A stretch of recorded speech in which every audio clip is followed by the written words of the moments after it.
Alrighty, we are live. Hello, everyone, and welcome to another episode of Mistwalkers Spectrum of Eternity.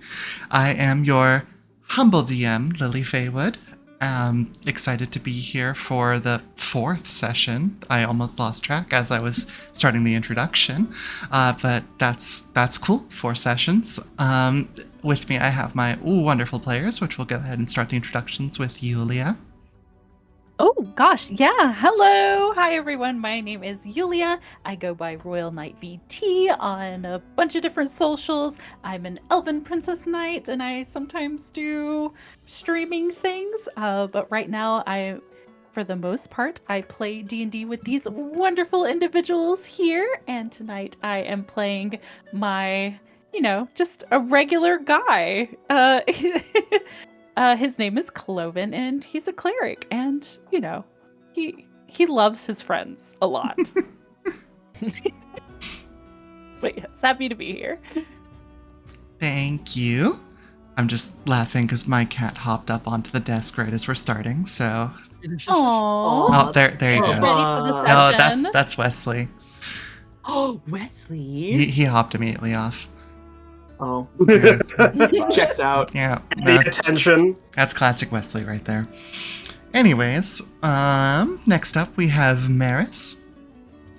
That's me. I'm MerisAurum. I am a celestial dragon VTuber. I specialize in storytelling streams where we read books and talk all things literature.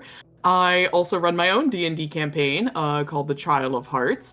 And it's an ode to all things romantic fantasy. So if you love drama, intrigue, and shenanigans, we play that every other Wednesday on my channel. So check that out. But while I am here for Mistwalkers, I play the ever wonderful, always fabulous, the Sewer King. The party's fighter of indeterminate subclass. So yeah. We'll figure it out eventually, right? Yeah, don't worry about it. Maybe. Alright, next up we have Sif. Hi, I'm Sif _VTuber, living suit of armor, artist, gamer. I run Curse of Strahd for some of the people here. It's you can check it over on my YouTube channel. It's pretty fun. I'm looking to starting up my own setting as well eventually. World building starts soon. I beat Ramadan over, Ramadan Mubarak, guys. Yeah, and I'm here to play Tate, farmer man about to be mist man. Yeah, that's all I got. Thank you guys, I love you. Thank you. And then last but certainly not least, Aster, would you mind introducing your character and yourself? I mean, yeah, if you just want me to introduce Thaddeus, I can. I mean, I was just trying to transition naturally and then made an oopsie. Well, hello everyone.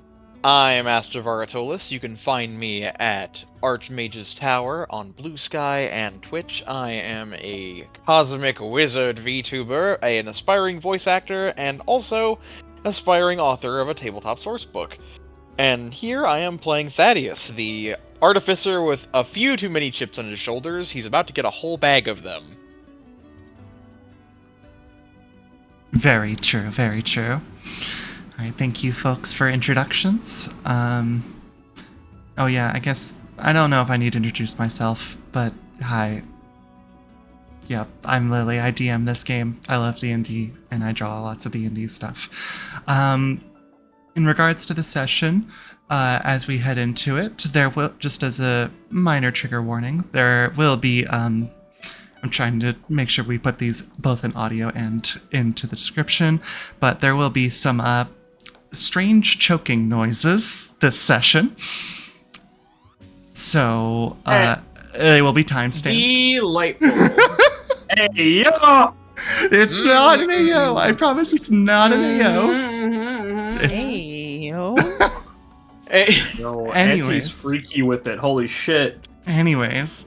Friendly reminder, this is a horror campaign. It is a horror campaign, and that will become increasingly evident this session as we get into the adventure itself. So far, it's been kind of low-key, except for the, invasion, killing multiple people, and lots of other stuff, but we're getting into the horror stuff this session, so Just trying to flag that. Horrors. Yay, horrors. Horrors. Okay, I think we can go ahead and go into a little bit of a session recap. So first of all, last time on Mistwalkers, we had a bunch of downtime activities in the week leading up to the proper expedition out into the mist, led by Anti. While this week passed, we had a lot of conversations, including one between Thaddeus and the Sewer King. Thaddeus basically saying, you should come along on this adventure with me. Sewer King saying, absolutely the fuck not. I'm not coming along on this adventure with you, and you shouldn't go either. We should just stay here and stay queer and not do anything bad. Eventually coming to the resolution of if certain conditions are met, that Thaddeus would be able to convince Sewer King to come along, and but it was left at that for then. Next up, Kloven took some time to sit next to and just sort of sleep next to his dear sister, Mai, who had presumed a draconic form and entered into a very EP state. While there, ended up going into the dreamscape of essentially indeterminate, but one can infer that it was Mai's dreamscape. And while in there, found a few portraits of people she recognized and people she did not recognize, or he recognized and people he did not recognize, including a shack full of instruments. While in this dreamscape, Kloven also managed to meet with his estranged father, who was not very helpful in any way, shape, or form, and actively patronized him, saying that he's been busy. Being, Bahamut. Kloven kind of got a little fed up internally, I think is the best way to put it, and proceeded to just kind of dismiss most of what was going on, and just be sassy in some ways, before Bahamut accidentally slapped him on the back of the shoulder as a sort of sign of strange affection, which woke him up. And caused him to be very confused. Next up, SK and Tate had a lovely dinner session. By dinner, I mean, what was it, like 2 or 3 a.m.?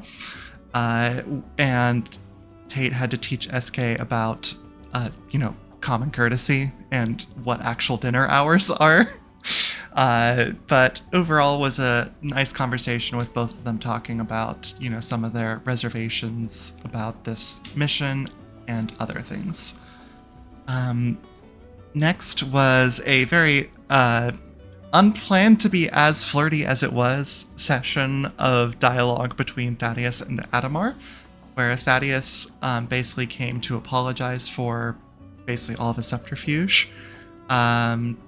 And Adamar said, I know, I'm not as bad as you think. And then they proceeded to flirt with each other and sass each other and good stuff like that. Thaddeus wouldn't call it flirting, but that would be a lie. I'm mostly being silly.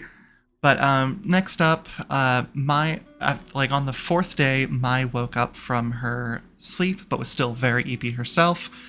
Thaddeus and Kloven went to talk to her for a bit, asking a few questions, of which Mai remained very distant and vague about any of her answers that she did give, causing the both of them to be a little suspicious of her and what she actually knows. Next, Thaddeus and Kloven continued this by having a conversation inside of the tavern, and basically just talked about how much they care for each other and wanting to keep each other safe, etc., and resolved that they would be going on this journey together, and how much they like it just being the two of them. Which leads into the next thing of Sewer King having a dream sequence where he meets a figure inside of his dreamscape, who proceeded to basically say to both Gaslight, Gatekeep, and Girl Boss, the shit out of Sewer King, and but ultimately ended up telling him that he should go on the adventure, to which he kind of was confused about, but ultimately said, "Okay, you're right. I know you would never lead me astray." Finally, we had a long chat with Tate and Mai, which led into a sort of realization that there's at least another version of Tate that was a leader in some sort of seemingly alternate timeline, to which Tate was taken aback by, and Mai ultimately felt guilt over. After a long conversation, Mai gave Tate a scale, which he took with him as a sort of good luck charm.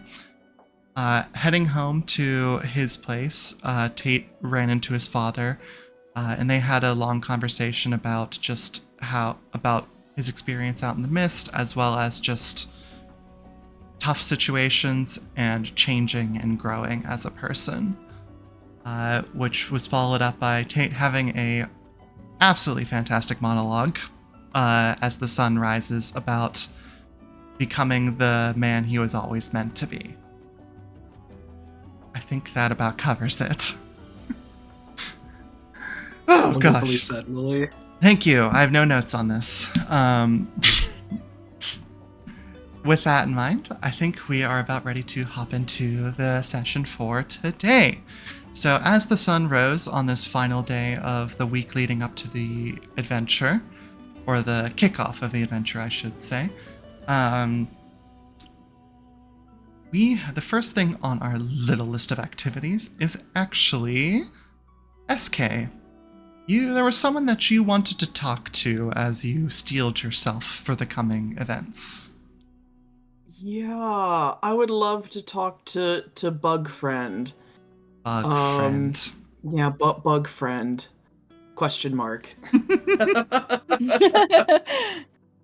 Bug acquaintance. And get basically give them the heads up that I will be accompanying them on this journey. Mm-hmm. All right. So you sort of this is probably early in the morning, probably before many of the markets are, up and at 'em. But you will have to go through the town for this, so I must ask, how are you going through the town, Sewer King?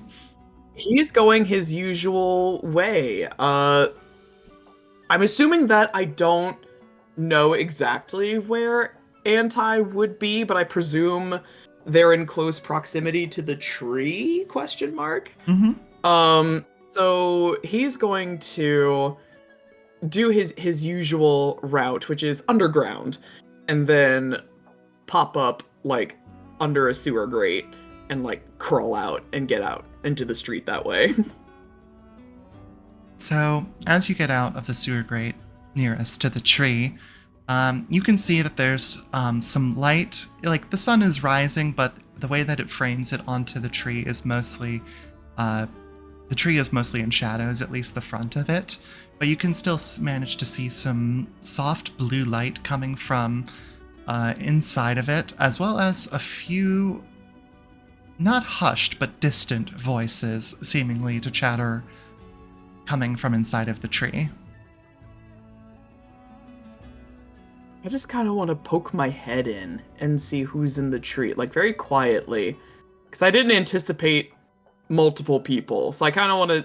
I kind of want to scope out who all's in the tree right now. Mm-hmm. So, as you sort of kind of peek your head into the tree, you can see very quickly, considering Anti is huge, a roughly 8 foot tall, I think is what I said last time, roughly 8 foot tall creature that you would quickly be able to clock as Anti, but alongside them is also a snake person. They are, they stand roughly 5'5" and have one, like, basically the further, it seems to be like the part of them where it transitions to become more snake-like is definitely like kind of scarred and seems to be corrupted in a way.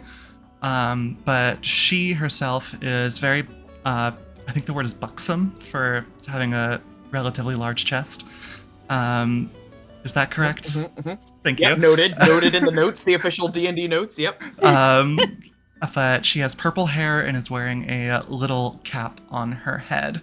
And they are just chattering away about something while pointing at one of the originating sources of the blue light.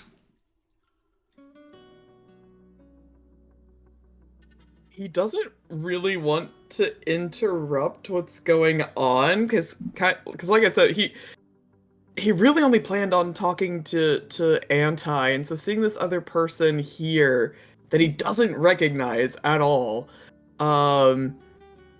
he's just like kind of like awkwardly, that, you know, that meme, like me at 3 a.m. standing in the doorway, I threw up, you know, kind of like that.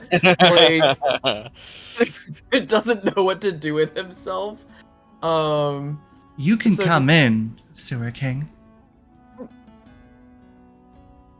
This is Anti speaking up. Ah, yes, of course. I didn't want to alarm anyone with the pomp and circumstance of my arrival. As sort of like you begin to enter more into the frame, you can see the snake woman turns around and immediately her eyes just sparkle as she runs, or she not runs, snake person, slithers up to you very quickly and just looks you up in the eyes and just says, "Oh, you're weird too." Oh, sorry.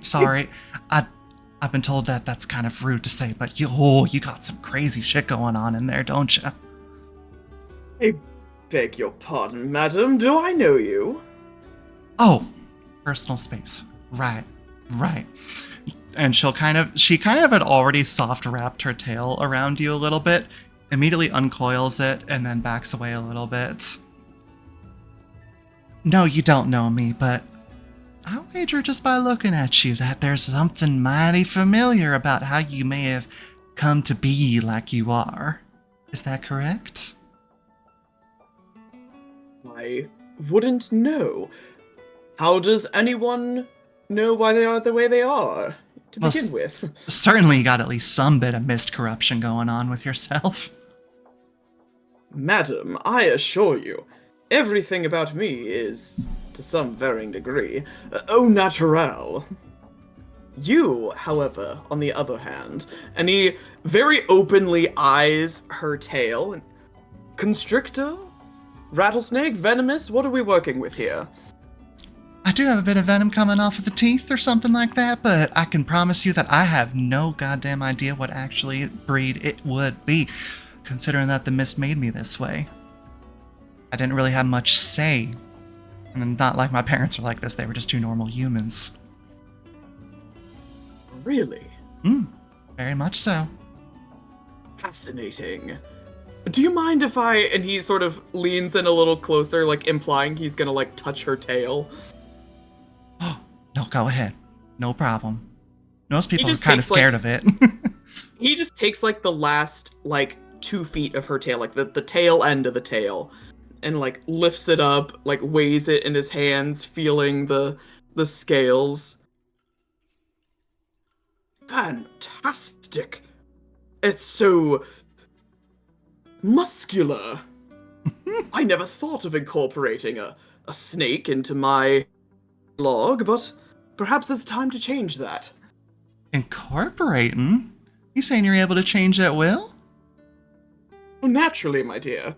Oh, you're mighty special, aren't you? Well, I certainly think so. And you, my fine insectoid friend, looking at Anti, Anti? have a rather...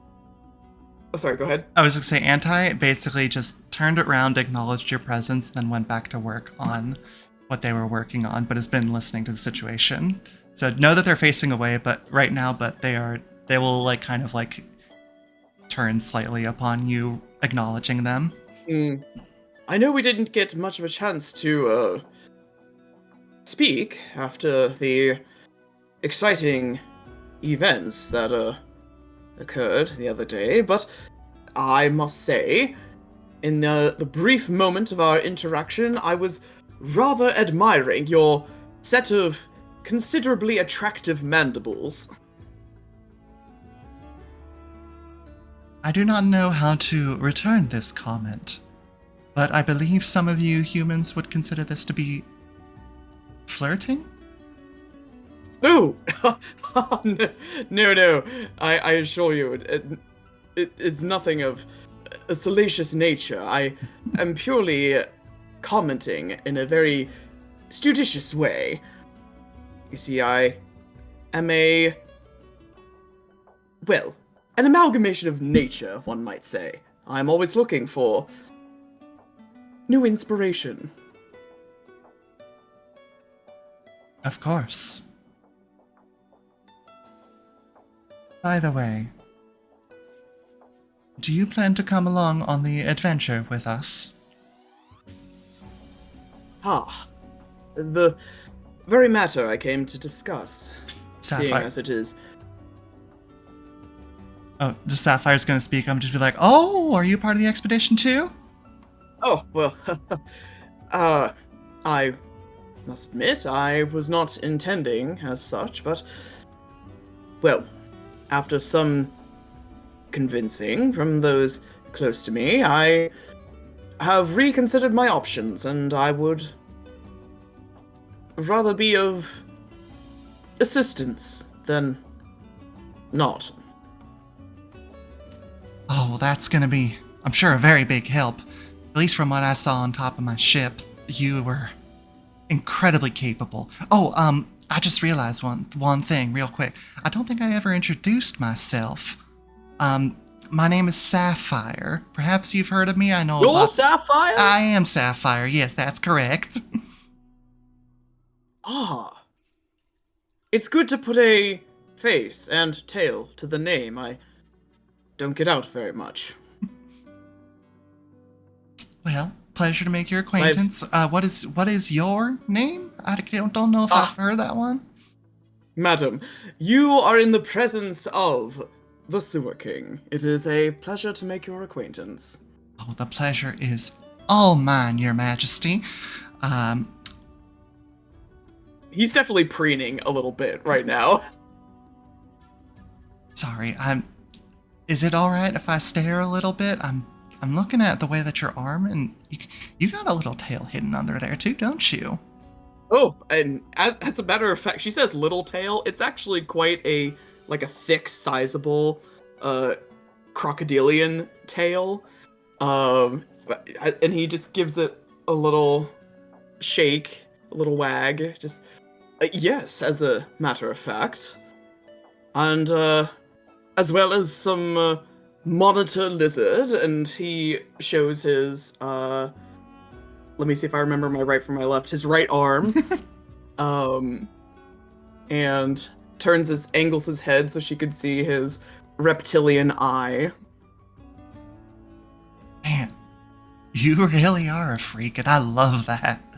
You're gonna have to come whenever you come back from the first round of this, whatever happens out there, we have got to talk more. I need to know everything about you. It is fascinating. Madam, you're so forward. But I apologize if that's too forward for you, Your Majesty.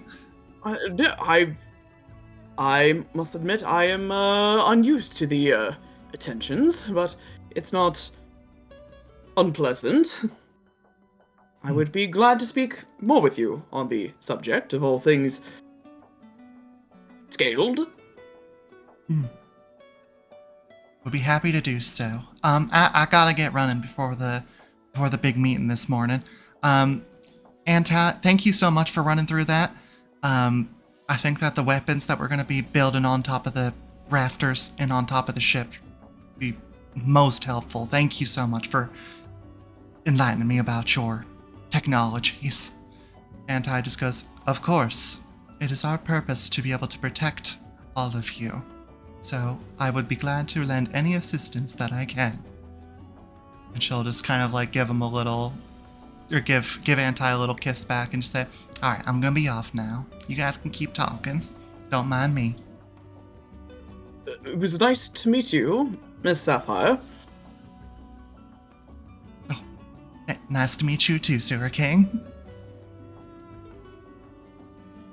Gives her a little, kind of a sheepish wave. Goodbye. And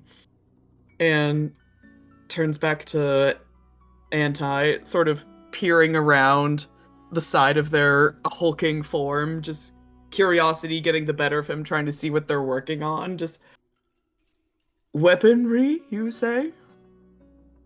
Naturally. And when you kind of like peek around, you see that they're basically working on like a keyboard setup with what we all in the real world know as computers. There's computer monitors all throughout this area. And they are rapidly typing away, going through files and other things filled with seemingly extremely high-tech information. Even just looking at this, he has no idea what he's looking at. Cannot wrap his mind around it. So instead, he's just watching their bug equivalent of face features. And just, if you're looking to develop some sort of technology, I have a very good friend who might be of use here. I believe he's joining the party. Is that so? I would be glad to discuss technology with him. Yes, my good friend Thaddeus. He's quite the genius, if I do say so myself. Ah, Thaddeus, yes. Now, I have observed him making inventions many times over. He is one of the most brilliant minds in this town. SK has like this, like, proud parent smile. Like, even though you praised someone else, I am very proud of them, and therefore I am proud of the compliment. Just gives a big toothy grin at that. Well, I'm glad that you are in agreement. I don't know what sort of assistance I can provide. I certainly know nothing about trees and weaponry and technology, but I will endeavor to not be a hindrance to the efforts. Anti turns around off of this and just kind of looks you up and down now that they're having more of a chance to properly, assess you, considering you have been hiding for, years. And they'll just look at you and say, "Perhaps you know, or would care to enlighten us about any experience living in the mist for long periods of time." Well, I'm afraid I won't be of much use in that regard either. Yeah, I'm sure you can imagine the mist is not particularly kind to, and he just kind of knocks the side of his head. They sort of cock their head back in a curious expression.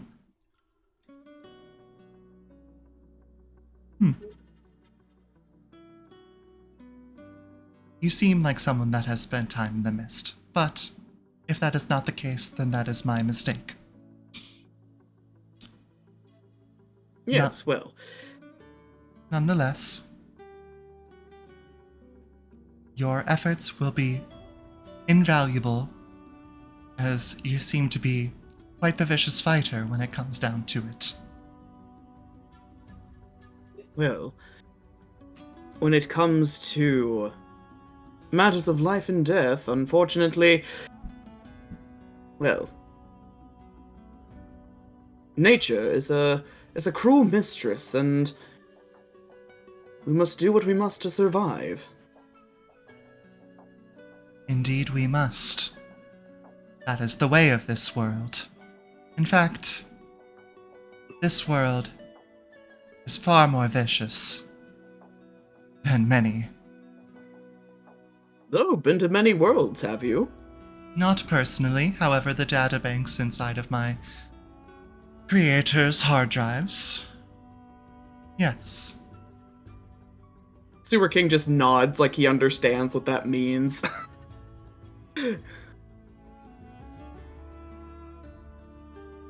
I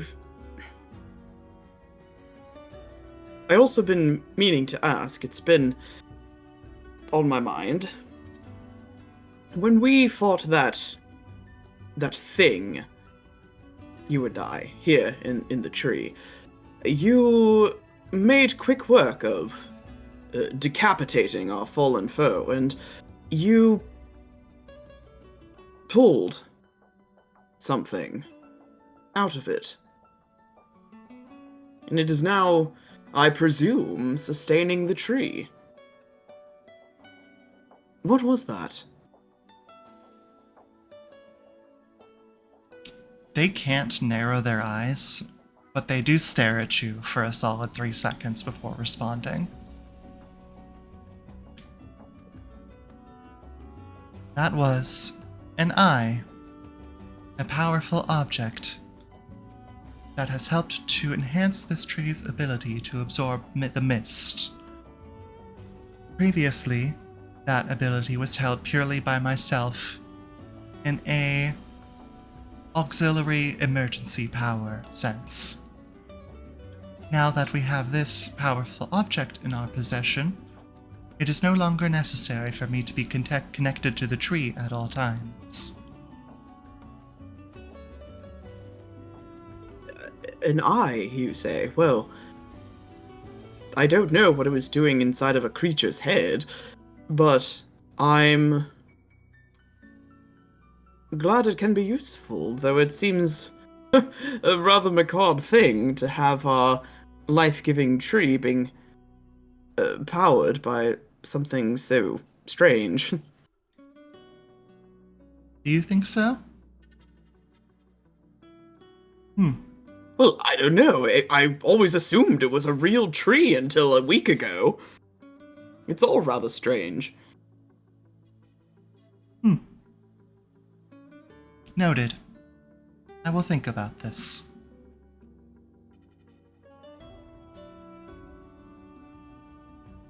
Nothing phases you, does it? No.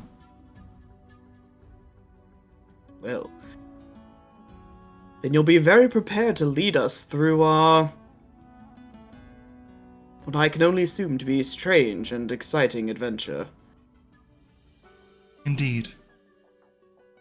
I am capable of handling this situation better than mortals could, and I hope that my abilities will be a benefit to you all.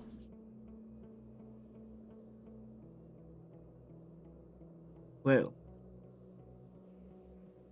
I look forward to working with you, Anti. And I look forward to working with you, Sewer King. And he'll give a very deep bow and mosey on out of the tree. But he's feeling in a bit more high spirits than he started off this day. All right. With that, we will close that scene there. And I believe next up is the group meeting proper. So I must ask, who all will be in attendance for this meeting? I assume it would be all of you, but as the DM, I must give you the choice to be at the meeting. Yeah, Kloven will certainly be there. I mean, Thaddeus is going to be there. I'm pretty sure Tate would be there just to show him and say, hey, I'm coming with the lift stuff. In a shocking turn of events, Sewer King will also be in attendance. Let's Shocking indeed. fucking go. So-called Yeah. free thinkers when the RP is on the menu.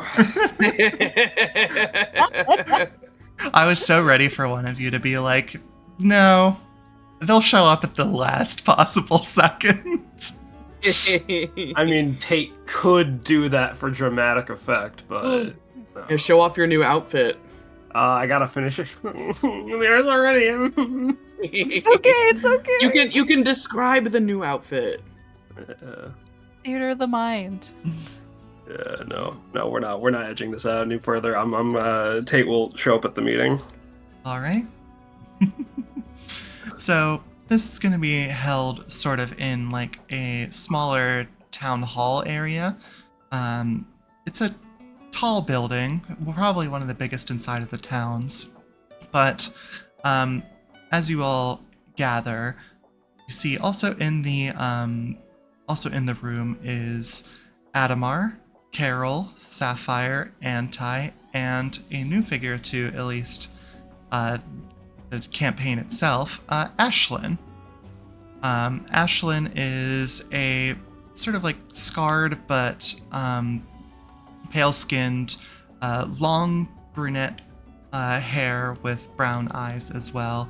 They seem to be kind of hushed but are very much standing close to Sapphire in this opening situation as people start to gather. Does anybody have anything they want to say before we kick off the RP? It's a little pre-meeting RP. No, but I think, to no one's surprise, SK is gonna be attached to Thaddeus's hip. I think Kloven would be rather surprised to see SK there. So I think as everyone starts filing in, he'll kind of turn to SK and give him, a welcoming smile. Oh, it's nice to see you above ground. Have you decided to come along with us? Yes, well, it would hardly do for all of a king's subjects to go vanishing into the mist, so I am leading the cavalry, so to speak. Oh, are you now? Well, very honored, Your Majesty, to have you. He just narrows his eyes at Kloven, just, indeed.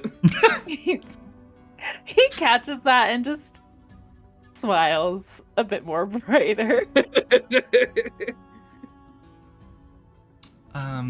Tate, Yeah? Sapphire is going to crawl up to you.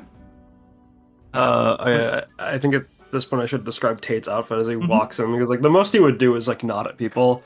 At this point, he is no longer in the farmer's outfit. He is wearing proper, more patchwork denim pants, heftier boots with steel toe tips, and most notably, he's wearing a pair of goggles, a green scarf wrapped around his neck for quick breathing in the mist if it ever gets that bad. And he's wearing his dad's old travel leathers, although there are very noticeable messy stitches over them, as if they've been freshly ripped and put back together to fit his somewhat noticeably larger build. On the back of it are faded out numbers that have been painted over to read out a word. I'm not sure what word it is yet, though. I'm sorry. I'm very much in the design stages. You're good. Might I ask a few questions for RP sakes? This is for players only. You got it. The goggles and the jacket, are they the same as the previous version of Tate? Yeah. In fact, I can just put the sketch of what I have right now in the chat. But It's up they to are you. roughly the same. The jacket is going to be more roughed up and ripped up, but outside of that, the scarf and the goggles are the same. I know the scarf isn't in that sketch. I got added in. Good. But just before we dive into the scene with Sapphire and Ashlyn, Kloven, something about this looks familiar to you. The goggles specifically. you saw them in the picture. In the picture, right. So just noting that for you to tuck away for later. Definitely, he's definitely clocking that. Mm-hmm. Like, oh, you look nice today, Tate. Yeah, well, I needed better clothes for traveling out in the mist. I figured my dad's old duds would do. Sharpest I've ever seen you. Yes, starting to look like your old self again. He's gonna narrow his eyes at that and then look at all of you like, how much do you fuckers know? Alright, I mean, putting aside what I wore at the festival yesterday, I think you were a little preoccupied with somebody else dressing up that nice Thaddeus, but... Well, it's understandable, understandable. yeah, okay, you got me. It's all right to admit. To anyone but you, maybe. You're never gonna let me hear the end of it. Oh, not at all. All right. Anyways, yep. So Sapphire slithers up to you with Ashlyn close behind, and she is very excited. And as she kind of walks up, she keeps her distance, and just says, "Oh, Tate, you're going on it? You're going on the adventure too?" I figured between like the group of people going, you're gonna need at least somebody that's really good at picking something up and moving it. So figured I'd come. You can see as she does this, she is actively signing with her, like she's signing with her hands very much in a direction that Ashlyn is able to see, and she signs back what you're saying in this situation. And she says, I mean, I'm sure that that'll be mighty helpful for them. You look good. Oh, thank you, Sapphire. You look nice too. Fresh malt? Oh, a few days ago at this point, but close enough. Belated compliments always appreciated, I see. Also, DM, out of character, I can't remember if we talked about Tate knowing a little bit of sign language. Yeah, we talked about he would, you know a little. Yeah, he would say some basic greeting over to Ashlyn and sign as well. She would return it, and then just kind of add on, this is all in sign language, but I'm going to speak it out. Just like, I've got a few things for you guys to help along the way, so I hope it all goes well. Nods along. Thank you. Oh, well, your dad gonna be okay with you leaving? I mean, I'm wearing his jacket. He does approve. Yeah. Ma and Sis took a little bit, though. How did that conversation go, if you don't mind me asking? Let's just say it was a whole lifetime ago. A lot can happen tonight. Indeed, a lot can happen in a night. Alright, I'll leave you be. We got a few last things to prep.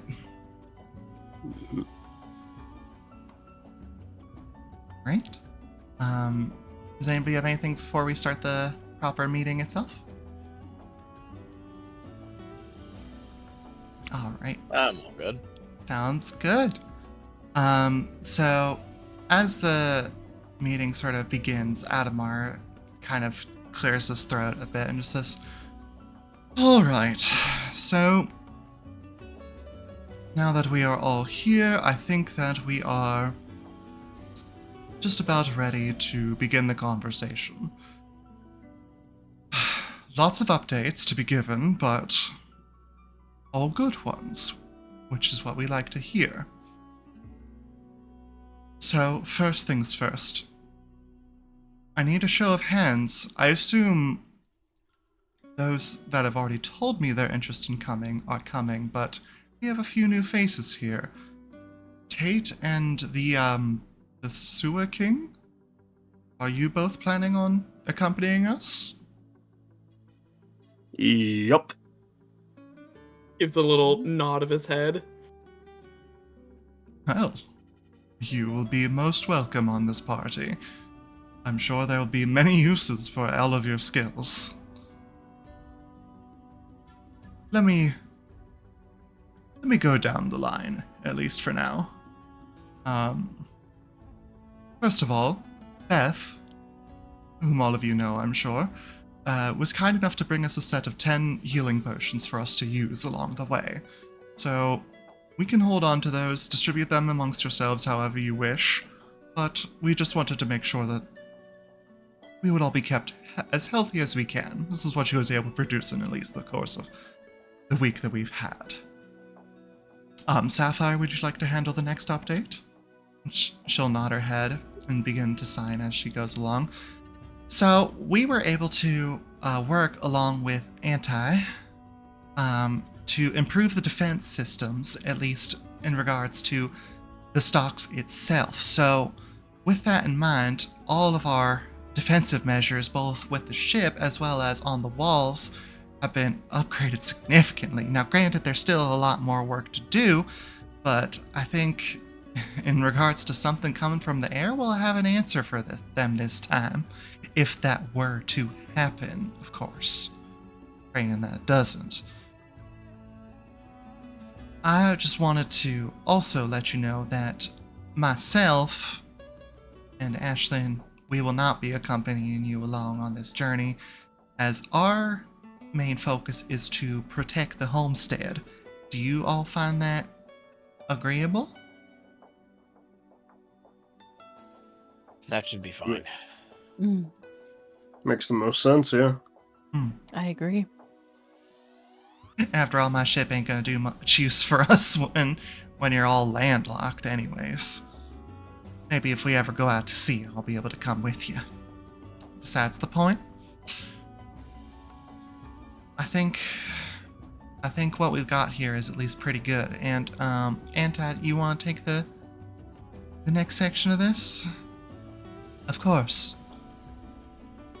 In addition to all of the defenses that we have been able to improve over the last week, though she is not here, we have received an update from Mai that she is at least up and capable of moving, and seems to be becoming more and more in tune with her draconic nature as the days go on, and that she vouched for this town's safety herself.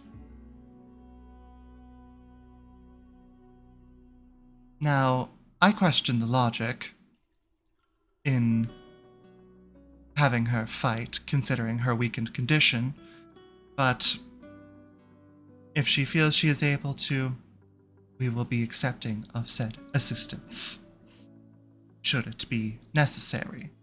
I do expect that this journey will take a few weeks,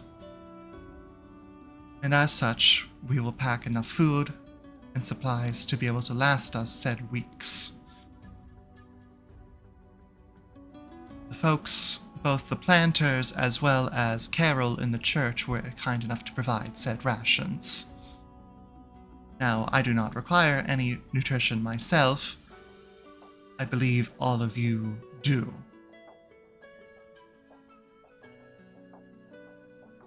With that... Yeah, food's, oh, sorry, go ahead. No, you go ahead. I was just gonna say food's pretty nice. Looks over at SK. Indeed, although I do have certain traits and features that allow me to go eat without eating for several months, but I'm sure for the rest of you who are not quite as evolved, you require daily sustenance. Hey, hold on a second. What do you mean several months? You were making sure I fed you at least twice a week. Well, that would be the preference, wouldn't it? Would have been nice to know. That's all I'm saying. So you're saying you wouldn't have fed him for weeks on end if you could? No, I'm just saying I... You're right. SK's got this big shit-eating grin. He's got a lot of secrets. He doesn't tell me half of them. Seems like he was off eating our chickens, though, so even if he did fed them in a timely manner. Hey, I'm that one quite wasn't certain exactly secret. I'm quite certain I have no idea what either of you are talking about. Of course, Your Majesty, of course.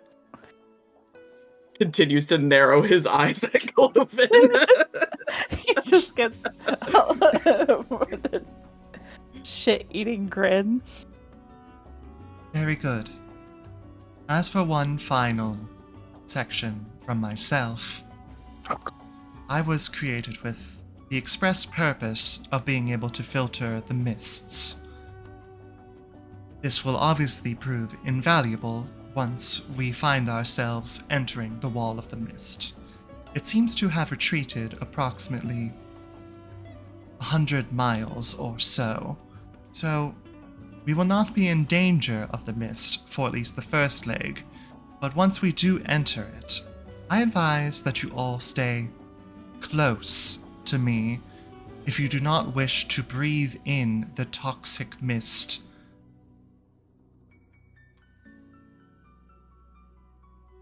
Are we understood? Don't need to tell me twice. But how close are we talking? I mean, the group seems pretty sizable. 20 feet is the maximum that I can provide when inside of the deep mist. My power was what filtered through the tree before, but given I do not have a conduit to magnify that when we are out and about, that is the limit of the power. Just to be clear, DM, it's a 20-foot radius? Yes. Okay, got it. Make a note of that. Mm-hmm. It's not perfect, and there will continue to be risk of mist-related injuries all the time. But it at least is something, as mentioned, I was designed to do.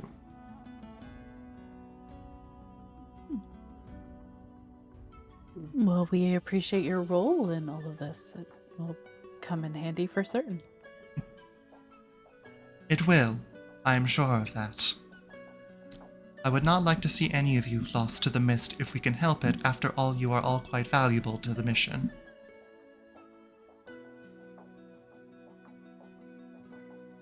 And at this point, Carol's going to speak up. So I know it's not exactly a big thing for this, but I wanted to at least say that, at least while Adamar's gone, that I'll be able to maintain order on y'all's behalf. I don't expect there to be much of that, but I wanted to be here to give my vouch for all of you that I will continue to keep an eye on the whole town, and nothing bad will happen while you are gone, of that you can be certain, even though I cannot fight. I will do my best. I know not the biggest vote of confidence, but so it goes.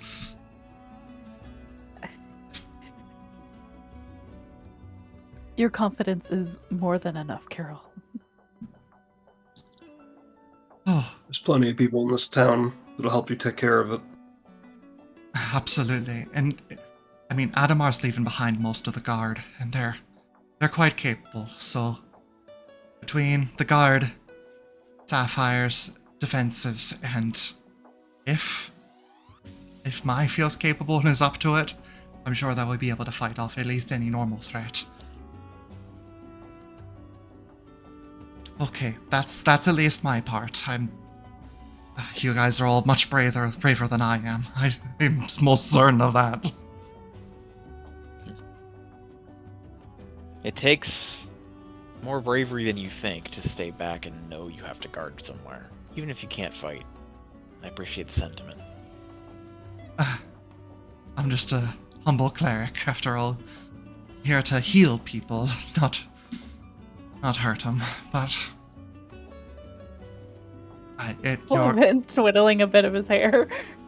your confidence is once again much appreciated. I'm going to step back now. I feel like I'm overstepping, and anything I say more potentially will be making you feel worse.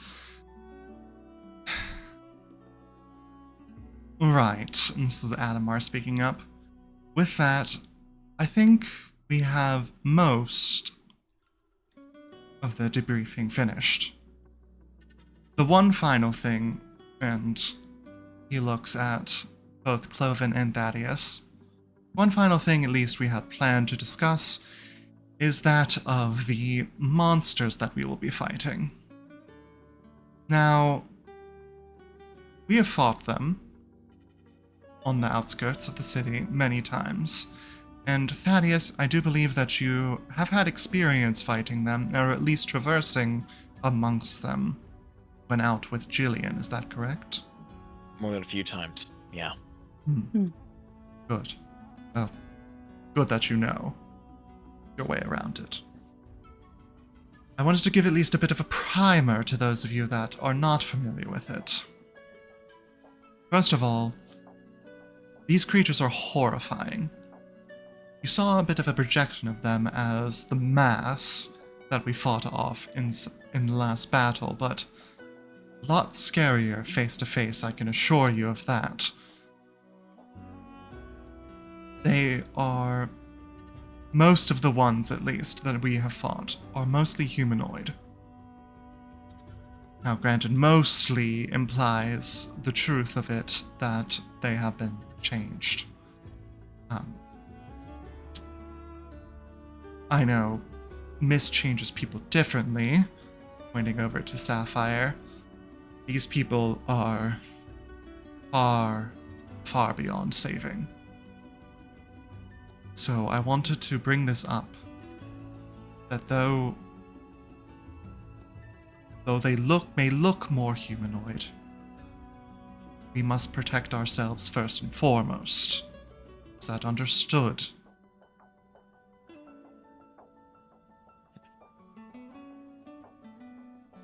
Kloven glancing over to Tate and Thaddeus. Thaddeus already has his rifle slung over his shoulder. He's ready. I mean, you say mostly humanoid, but what if they're, sentient, not just mindless? Do we still hold them at arm's length? Do we rescue people that have been mistouched? I mean, I'm assuming it'll be play by play, but I aren't exactly eager to put out anybody that can actually think. Right. I understand your reservations, and perhaps we will find somebody that is still savable. But what I can say is this. If you see mist coming out of their bodies, they are not savable. No matter how intentioned they may seem. It's harsh, and I know we want to save as many people as we can. The mist has been here for more than 150 years. These people have been lost for that long as well. I don't think there's much to save. From my experience, it's better just to not think about it. Agreed. Yep. I know there's a point of no return, don't worry. With that in mind, it is important to note that their senses are quite dull. They sometimes have holes missing out of their bodies that are filled with mist, and we have at least clocked a few different kinds of them, some of which, as we mentioned, are more humanoid, some of which are more animalistic, all of which seem to be some sort of amalgamation of multiple species. If we're close to a settlement, you'll find more humans, and out in the wilds, more animals. The reason is as grisly as I believe you can assume. The human ones, at least, are relatively speedy, but not as quick as we are. We can outrun them if necessary. And we will hear them before we see them. They're quite loud, with rapid, raspy breathing. The one thing I will note that we have yet to fully confirm, at least in our research, they seem to have some form of ability to echolocate. We aren't certain of what this means, but they're not very perceptive with whatever remains of their vision. We should be able to sneak by them, if necessary. Does anyone have any questions?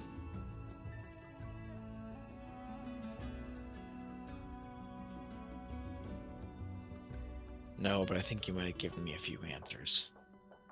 Did I teach you something, Thaddeus? You said they echolocate, right? Mm-hmm. Well, we believe that they might. There's some times where they seem to be able to spot us without seeing us. They Yeah. don't seem to have ears. It's strange. They do not work in logical manners. He's gonna look down at his gun and just... You got something sharper? Doesn't make as much noise as this. Do you wish for a blade? We can find one for you, I'm sure. If it avoids drawing more attention to us if something goes wrong, yeah. Very well. Sapphire, would you mind grabbing one from the guards' quarters while we finish up here? She'll nod her head and excuse herself to do so. Good thinking, Thaddeus. I know my way around a sword. I can use that at least. I trust that you can. Everyone here must be capable of pulling their own weight when it comes to combat.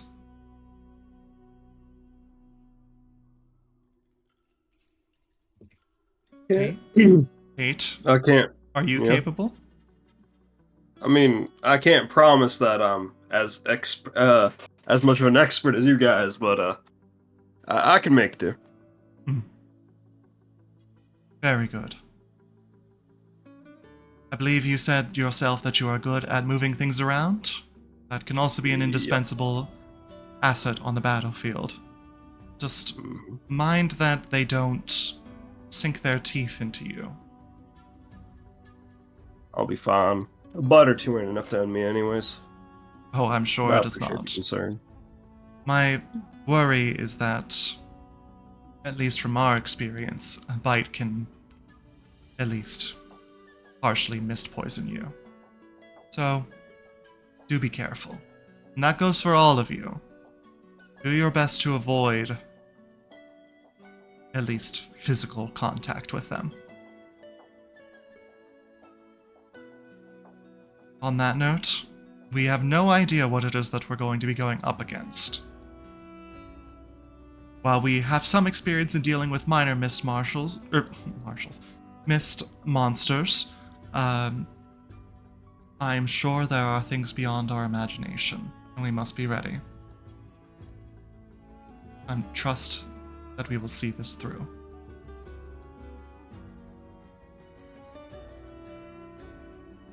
With that, plan to meet out at the front gate in 3 hours, and we will be on our way. Thank you.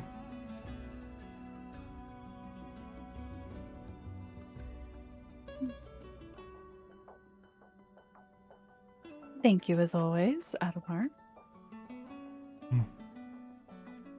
You are very welcome. If there's anything that any of you wish to attend to before we leave, now is most certainly the time to do so.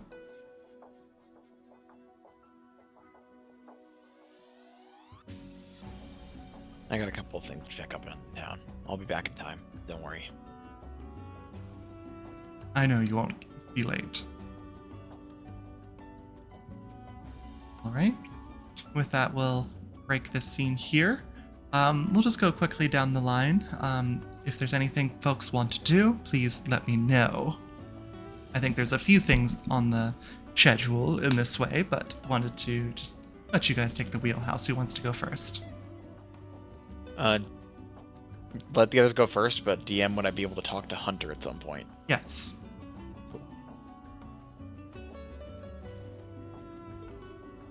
Or then, yeah, if SK wants to go.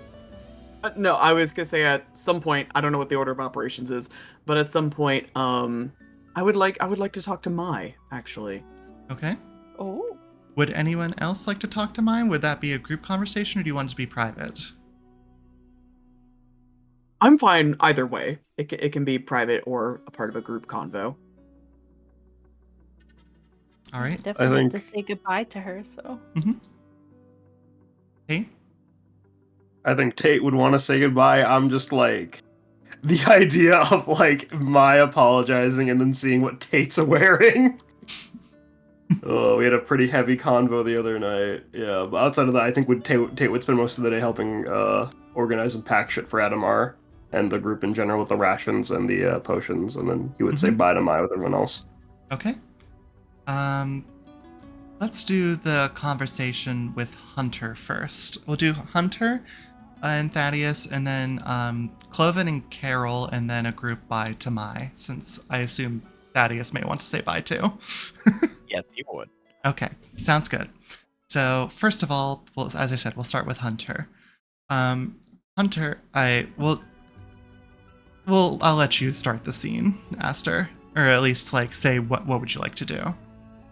Thaddeus is gonna walk into the tavern because he's assuming that's where he's going to find Hunter, like usual. Mm-hmm. And just come up to him and just say, "Slow day, huh?" I mean, we're not open yet, so it is absolutely a slow day. I know. Hey, I've got a question for you. Is the question, are you making a rash decision by going out there? That's not a question. You already have the answer to that one. Indeed I do. Please, go ahead.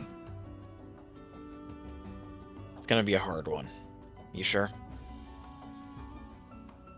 He kind of like tilts his head and narrows his eyes a little bit. I mean, of course. You were with Jillian before she went missing, right? Hmm. The gun she gave me was that what led them to you? I do not know if it was the gun that led them to us. But it is possible.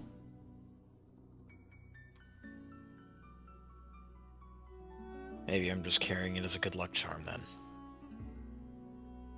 Why would you say that? What am I supposed to do? Fire off a shot or two and risk my friends getting killed because of me? No.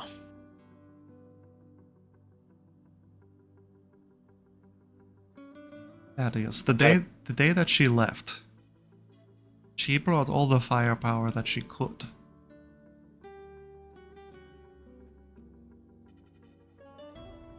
Because when it comes to fighting mist monsters, you can never be too prepared. And yes, potentially some of them heard shots ring out. But you have to deal with it. And sometimes firepower is the way that we deal with it out there. Anything goes out there, you know that. Yeah, I do, but...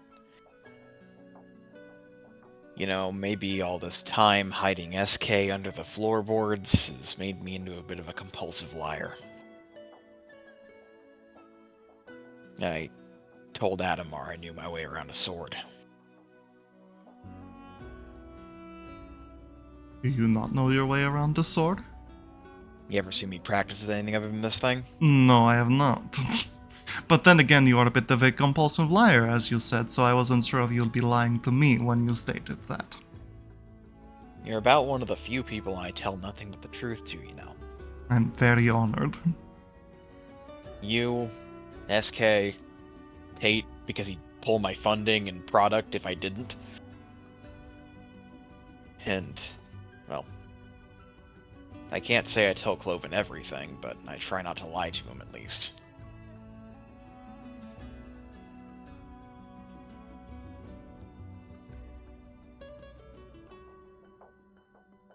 But you've known me since I was a kid.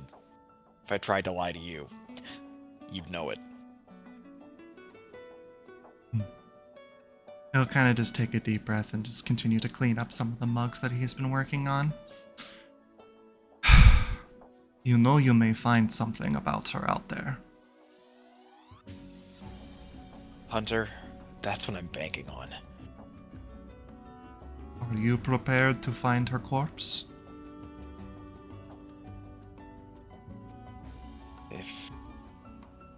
If it comes to that, at least I'll have an answer. Thaddeus, no one survives in the mist for years.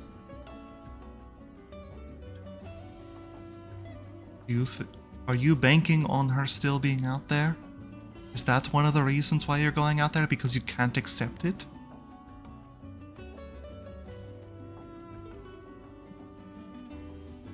You have to accept it, Thaddeus. I do not want you risking your life to chase a ghost. I'm not chasing a ghost. I'm chasing her work. Whatever she might have left out there, I can finish it.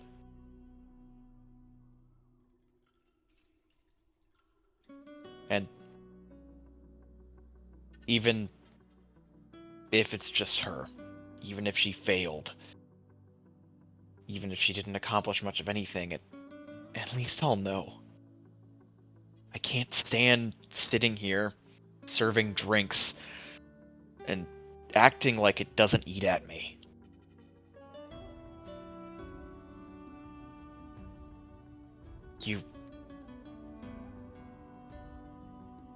I know you've thought about it too. Indeed I have. After all, it was one of her wishes to take you in. If something were to happen. Yeah. Thanks for being here when she couldn't. Of course. Now, as you go out, I want you to promise me that you'll return. You don't need to discover the world in one outing. We take things slow. That is the way we do it. It is safer that way. Hey, I'm not trying to chart the planet.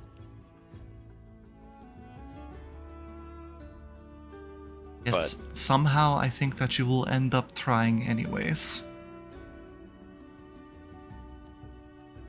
You know me, I'm always an overachiever.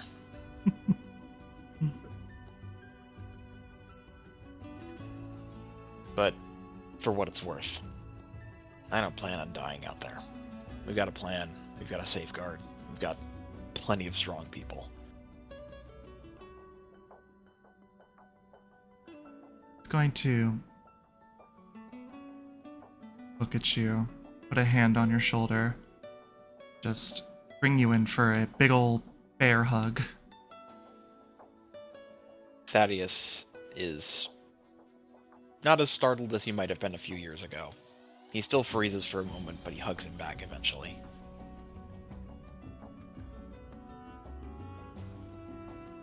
I have something for you.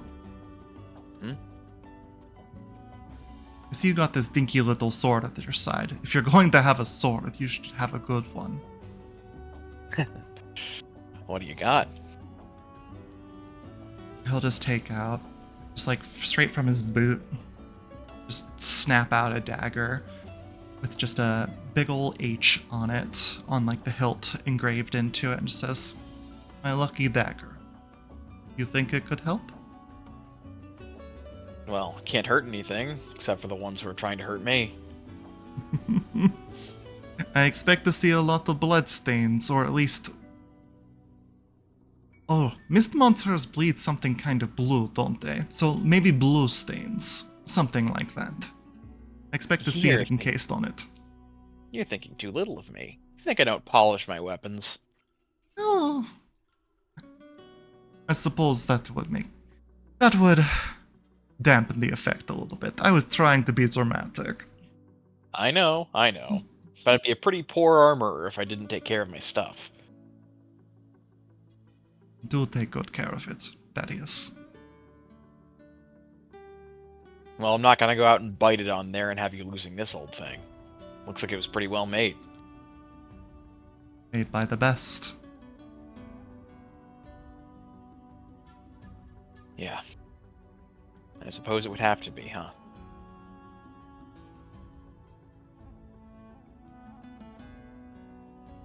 Well, I don't want to distract you any further. I'll keep the tavern up and running as I always do. You stay safe out there, kid. I will. And hey, don't go selling any of that toilet wine you've been whipping up while I'm out. I'll know. How will you know? People like that stuff. They like the box wine.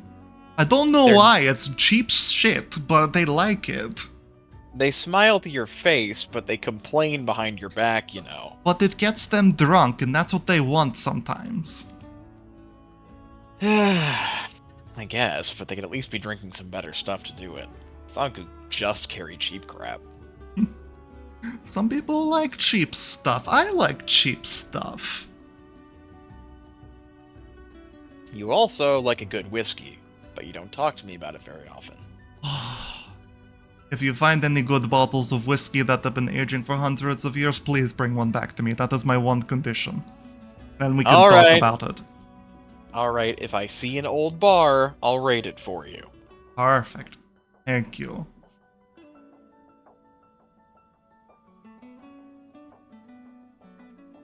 See you later, old man. Goodbye, Thaddeus. See you soon. Take care. And as you sort of turn, you can see his smile kind of fades to very somber expression. He's just kind of starting to feel the emotion of, you know, another person walking out the door.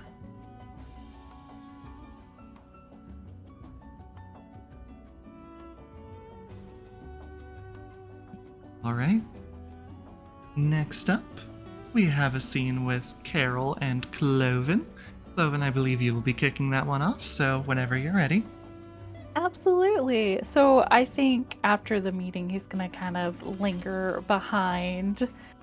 And he'll approach Carol with his usual smile. That was a really riveting speech, actually, Carol. I'm quite impressed at how much initiative you're taking. I mean, you don't have to lie to me about that. I just kind of made it up as I go. Goodness, no, you're a natural at it. It's just I mean, you guys always put this kind of pressure on me, and I just a priest, if anything. Well, as one healer to another, I appreciate all the effort you've been putting in. It's a tough position to be in, but I think you're doing rather well. I appreciate the kind words. Yes, we'll certainly need a lot of help not being here. Have to admit I'm almost worried to go, but it needs to be done, so. You don't have to go. You know that, right? I think I do, though. There's a lot at stake, and there's things I need to protect too.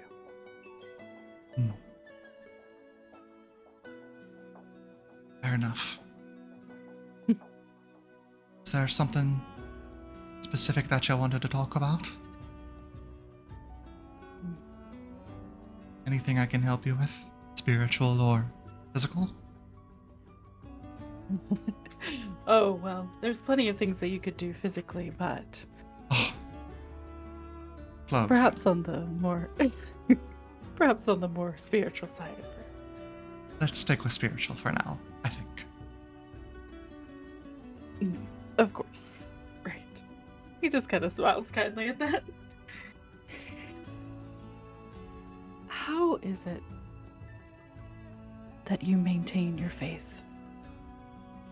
I'm curious with how holy you seem to be He in the face of such adversities currently. He very much just wide open eyes, and he normally has his eyes pretty closed. He's not full Brock kind of vibes, but he does have a little bit of that going on where his eyes are closed most of the time. Just well, that's a big question you got there.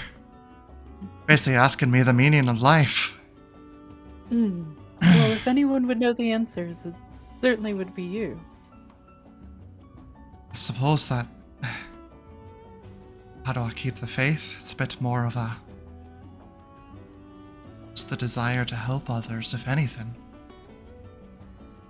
I know you don't follow the faith of the tree quite as much as I do, but you know it's all about just safety and warmth and community and family.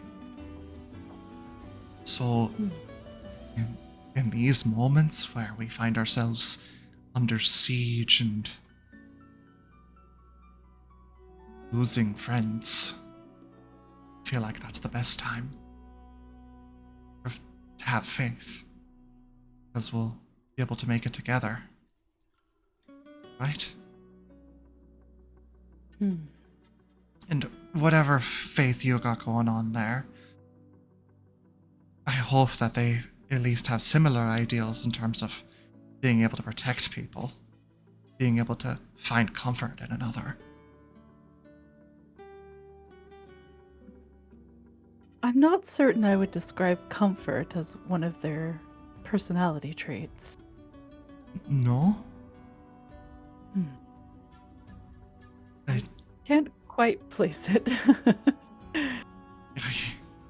Did something happen with you? You're normally not this questioning. Oh, I apologize. It's just, you know, things are outside of our norm. Things a little bit different, and I think this might be a test. So, not quite sure how to handle this test as properly or with enough strength in my faith, considering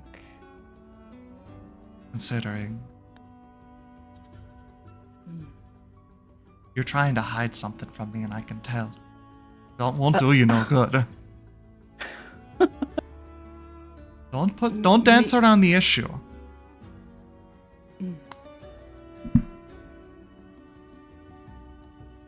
His smile kind of falters a little bit.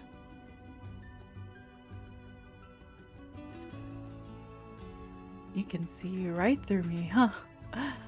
That is quite the skill.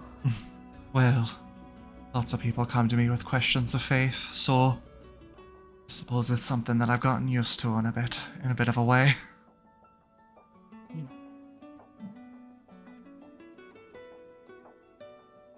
But you're right. I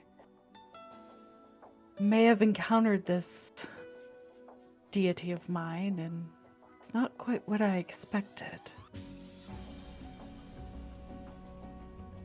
There's a lot of questions I have unanswered, and not quite sure where to begin with it all. You met your deity? In a sense, and maybe a bit accidental. But if they are who they claim to be, then I suppose I did.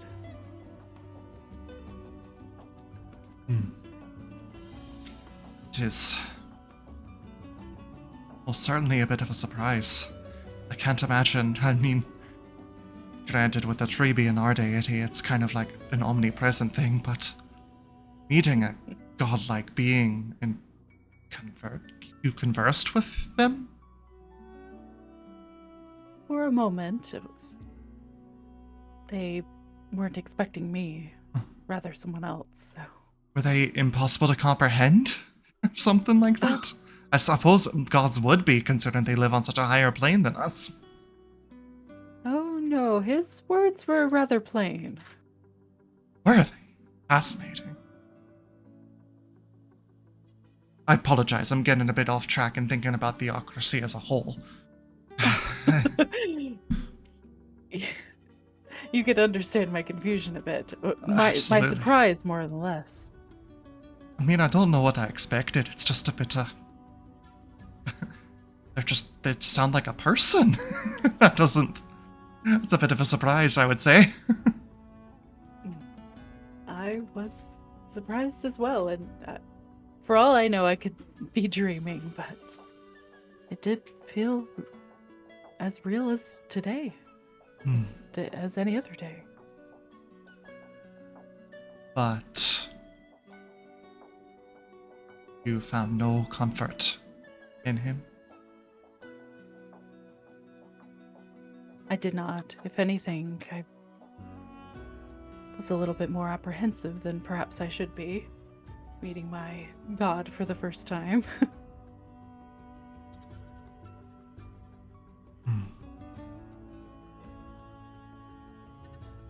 Do you... Strange questions we find ourselves asking.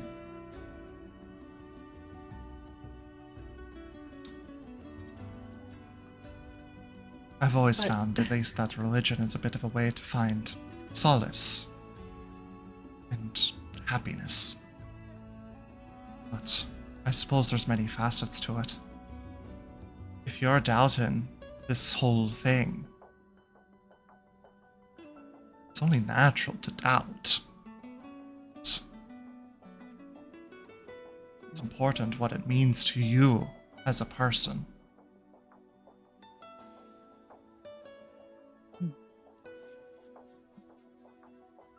No, you're right. But I suppose in these trying times, having faith would be the best, if not to them directly, then my friends and family. Kind of hesitant on that last part. But being the model citizen you are in your faith, that is rather good advice. I thank you for that. I apologize for my sudden rambling, but... If anything, the distress that seems to be caused by all this shows how much you care.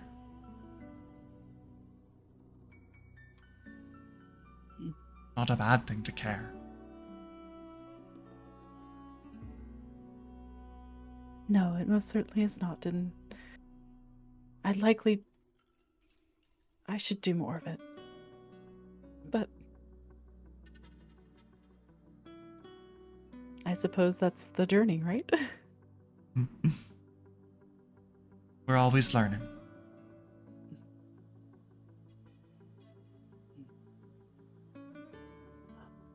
Thank you for speaking to me about that. I'm still a bit unsure, but I think I know how to approach this a little bit better. I'm glad. I do think it's something that you're going to have to find the answers to yourself. There's only so much a good piece of advice can do. No, you're right. Well, if you need anything else or need any help with anything, I'm only a send away. You're always free to contact me as such. You know I would welcome it. Thank you. But definitely this little god conversation, a little bit on the down low. I don't want any others assuming that I've gone mad from the mist. No, I understand. Your secret is safe with me. Thank you, Carol. You're very kind. Safe journeys, Kloven. And best of luck to you. Thank you. I think I'll be needing it. As will we all. All right. Then, unless anybody has anything else other than Mai's meeting up with Mai, we can go ahead and head to her. So, what I'll say is just like, you guys will eventually all come together, but I know that there's something specifically, Meris, that you want Sewer King to do, so why don't we imply that you came first? And you're having the conversations, then people can arrive as it closes. Yeah, so Sewer King is going to head over to Mai, who I presume is also still around the tree. Mm-hmm. You can see and- as she's like there, she's actually standing up at this point, very much like starting to like be able to walk around, but is still weak. But there's a marked improvement from the last time that you've seen her.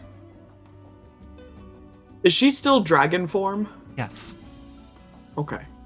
So just kind of walking up to her. He looks a little, not like timid, just kind of awkward because he's shared one conversation with this woman that everyone seems to be so close with, and so he just can't quite relate to the level of comfort that everyone else has with her.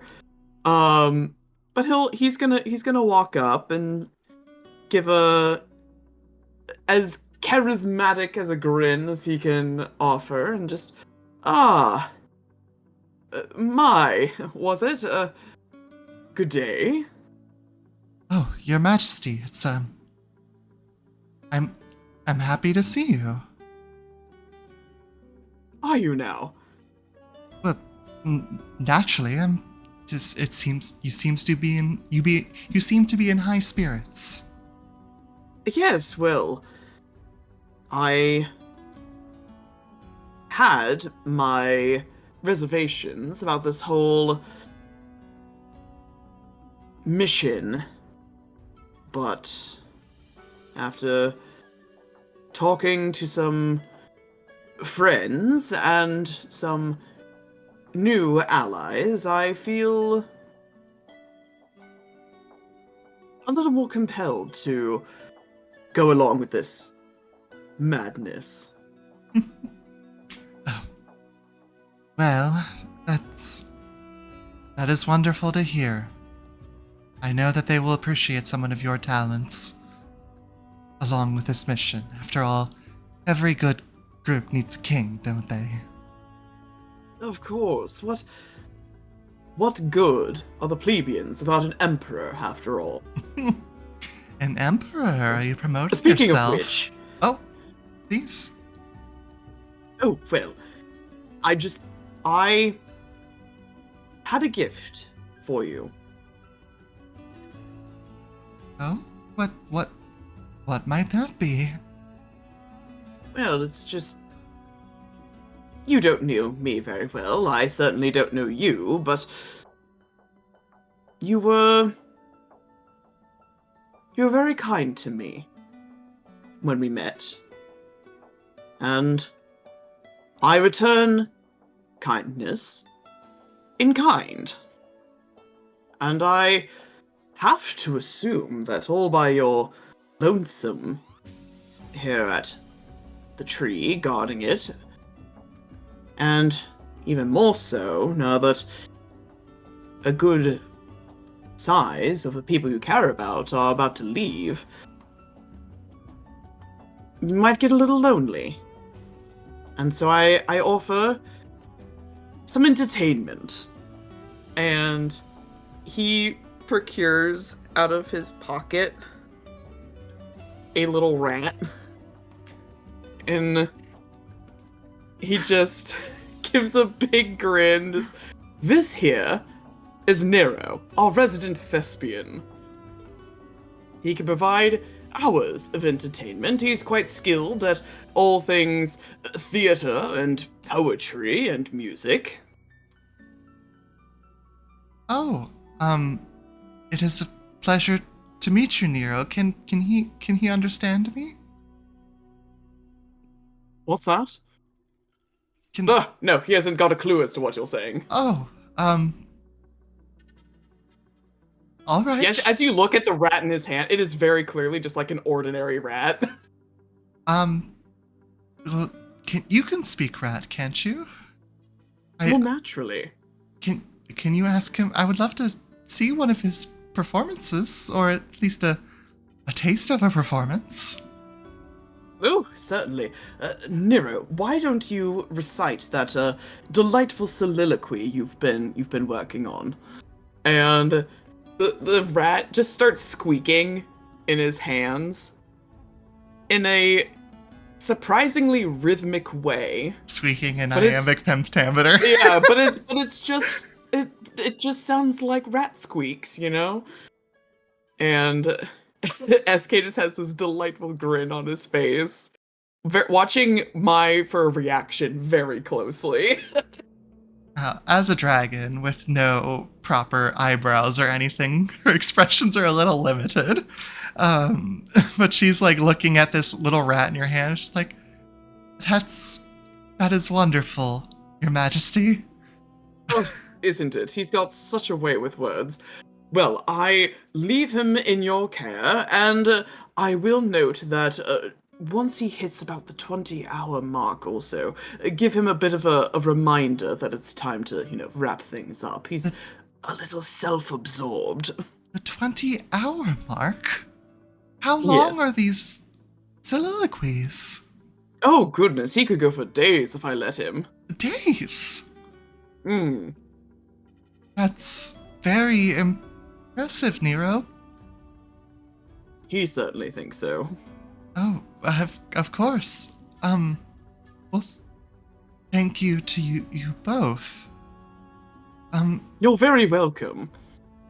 A kingly gift for a dragon guardian. Right.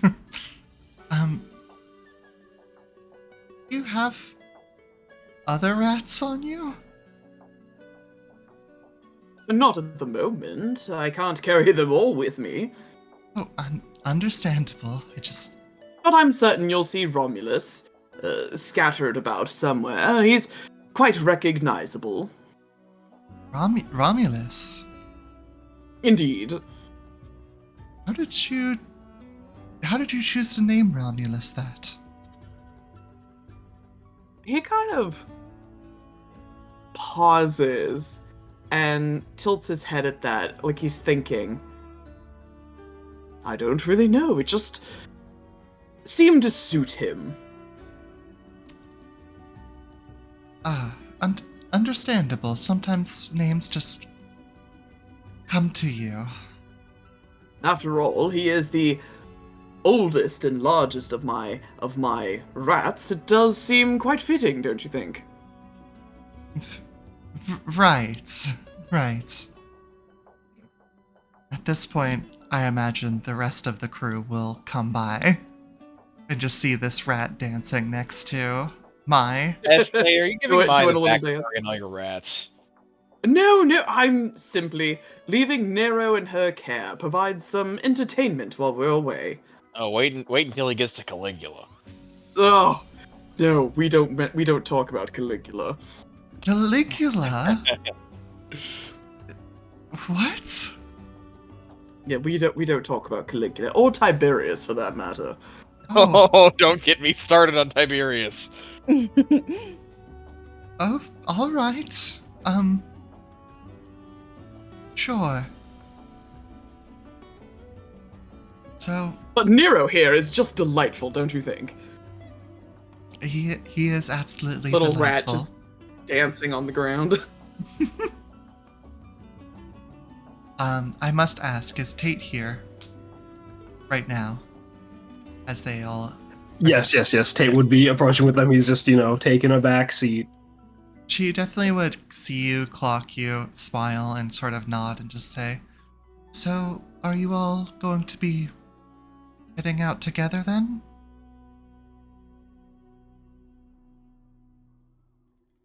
Yeah. With Adamar and Anti. Right, of course. You want to come with? Having second thoughts? I don't think I can manage myself very well in my current state. Though I can walk a bit, hundreds of miles does not seem to be within my capabilities at the moment. A 20-foot radius might prove to be a bit of a problem, given your change of size. I am about 20 feet long, aren't I? Well, if anyone can figure out how to maneuver all this, it'd be you. Maybe... And you wear it very well. Yeah. Thank you, Maybe Your down the line. Majesty. I would be glad to help more directly in the future. I apologize that I cannot. You're doing plenty enough already. Don't worry.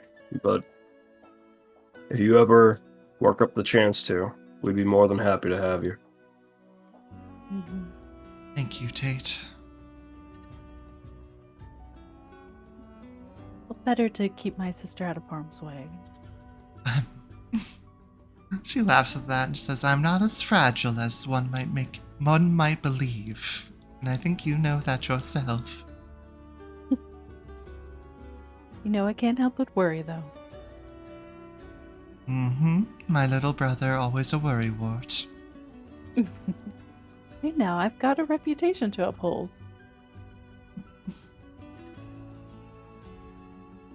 While you're here, there was something I wanted to give to you, Kloven. Oh? And she'll just kind of like move her essentially paws out of the way and says, well, you know I always carried around a locket. I wanted you to take it with you.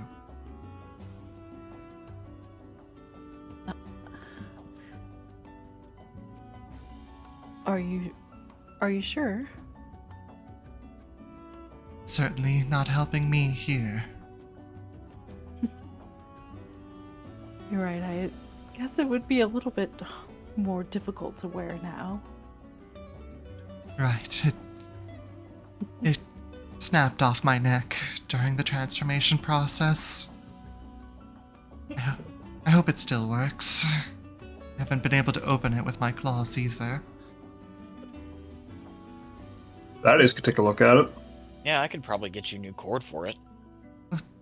That would be wonderful. I mean, hey, we've got plenty. I mean, how do you think I tie off the bottles? Fair enough. You always were quite resourceful. I learned from a pretty good teacher. A few of them, actually. Many uses for a rope, I see. Okay. No, not you two. Does Adamar's not here, never mind. No, I was not here. Something, handcuffs and rope, something. Oh no. The freak off is crazy in the fucking City guard. toxic yaoi thruple. But no, if they're not able to get you a proper cord for it, I would be honored to take it. I want you to have it. I know how If I much needed you it. missed me. People have come by to tell me that. You slept with me every night. Oh, please. Going about telling my business. Your hair It looks is true. messy. You're the only one that knows how to do it just right. Right. Perhaps you should chop it off. No. Awfully offensive there, huh? Kloven clocking that immediately. It's okay. I braid my sister's hair. I could give it a crack. Oh. Will You seem disappointed sorry, at that, Ryan. Thaddeus. We can take turns. I could show you. I don't Then- know how to braid hair. Yeah, well, that's why I could show you. Might not be a bad idea. It'd go handy with all I- that rope work, you know? I am clearly in capable hands then.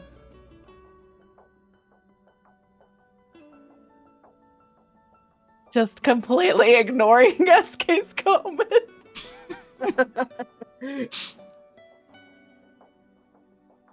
We'll miss you, Ma. I'll miss you too.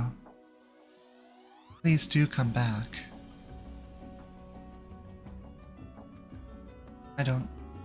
I don't want to see any of you not come back. We'll make sure of it.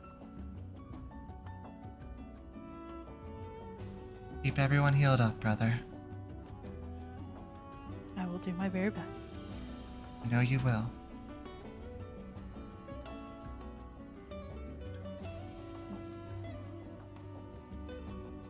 Take care, Mai.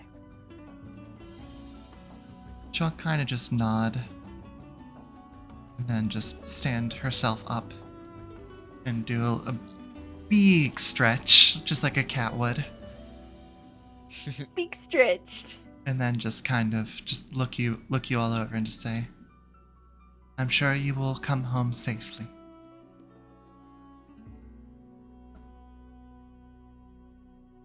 I will be here for you when you are home.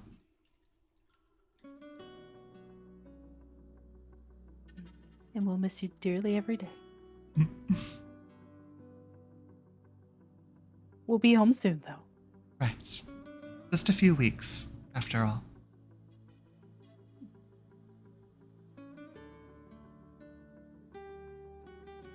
With that, I think we will close the scene there. If anybody else has anything else they want to say.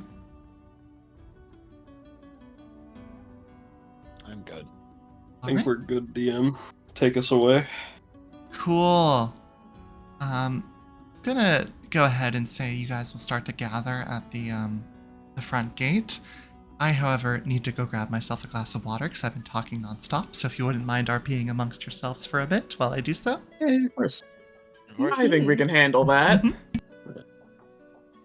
So, any of you all actually, like, I know Thaddeus has, but, seen the outside of the fog. Anyone else have? SK? Kloven? I've been out a couple times, actually, driving away some of the monsters, and by happenstance, you have to, make sure that they go all the way. And I'm sure Your Majesty's been out plenty of times. Why would you assume that? Oh, no reason at all. Just general observation. Observation. How exactly? Oh, well, you haven't been around town. I would assume that you'd been out and about then. About that. Is this something that we should talk about as a group before, we meet Adamar and Ante about this? I mean, he did live in my basement for a long time. There's not mist in your basement, right? No. Oh, certainly not. It's quite tidy down there. You have to show us sometime, SK. Well, perhaps when we return, I could be convinced to share my inner sanctum. You'd be amazed at how much space one guy and a bunch of rats don't take up. I see. I don't know, I was just wondering if there were any nice flowers out there. I mean, grass grows out there, right? Yeah, it does. Can't all be awful, right? I'd hope. Not the prettiest sight, unfortunately, but... No, we haven't seen all of it. I'm hoping to bring back some flowers for my sis. She's a little tiff that I wouldn't decide to leave. To be honest, I'm surprised you are. What made you decide to come along with us? Youthfulness, rashness, a dream, I suppose I had. Just felt like coming. Felt like it was right. Well, the feeling's all that we need, and those muscles certainly will help too. Trust me, I know. I trust you guys to, do most of the heavy fighting.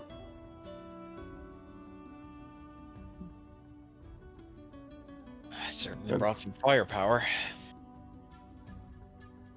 Oh, Say- that reminds me, Thaddeus. I may or may not have volunteered the use of your creative genius in assisting the expedition's efforts. I was speaking very highly of you to our new friend, Anti. Really? Well, Yes. what were you thinking? I'm not quite sure, to be honest. When I last spoke to them, they were working on something that I don't know how to describe it, and I truly had no idea what I was looking at, but I made sure to speak very highly about you, and they were in agreement regarding your certifiable genius. Yeah, well, I wouldn't exactly go so far as to say it's genius. I just know my No, way. no, their words, exactly. Wait, not yours? Also mine, but they returned the sentiment. Oh. Well... Hunter and Jillian always told me not to get too big of a head, but I haven't really been called a genius too much before. You did get that our town has like 3 of you guys, right? Like 3 geniuses. I think you're allowed to be a little big-headed about it. Yes, certainly take the compliment. It's true. Listen. Point me at some nuts and bolts and wires, and we can talk. I'll work on it. Well, whatever it is that they're working on, I'm sure Anti would be glad of the assistance, since I Happy to help. volunteered it. I would have volunteered it myself if I'd been there.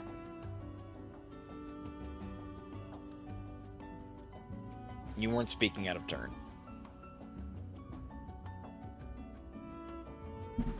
All right, folks. Back. Well, Eh. yeah, I'm back. I think we'll go ahead and start to move ourselves along into the proper expedition, which, here we go. It's real. It's real. We're mistwalking, everyone. So, Oh, as you guys sort of make your way to the gates are currently open, and as you step through to the other side, you can see Anti and Adamar are both standing there outside of the gates, just sort of conversing with each other. And Adamar will turn around and just be like, there you are. 15 minutes ahead of schedule, too. I aim to impress. I would have been here a little later, but everyone seemed so pressed. Especially late and all that, you know. If you were late, I would have expected a muffin. You know how it goes. You know the tax. Of course. Are we all ready? Yeah, I think so. As it is a Lurby. Very good. Then I suppose we shall begin our foray. Now, there's not much of a trail to go off of, but south is our heading, whatever that means. And We looking out for anything in particular? Oh, sorry. as he says this, you kind of turn to look into the distance and out into the fields. You find yourself looking upon a mostly sunny day. Looking up, you can see that the mist has receded and things seem oddly peaceful. The plains are yellowish green, with seemingly struggling grass extending far into the distance. As you trace the line of the horizon, you can see an ominous wall of mist rising far from the outskirts of town. And with a deep breath, you begin the long trek.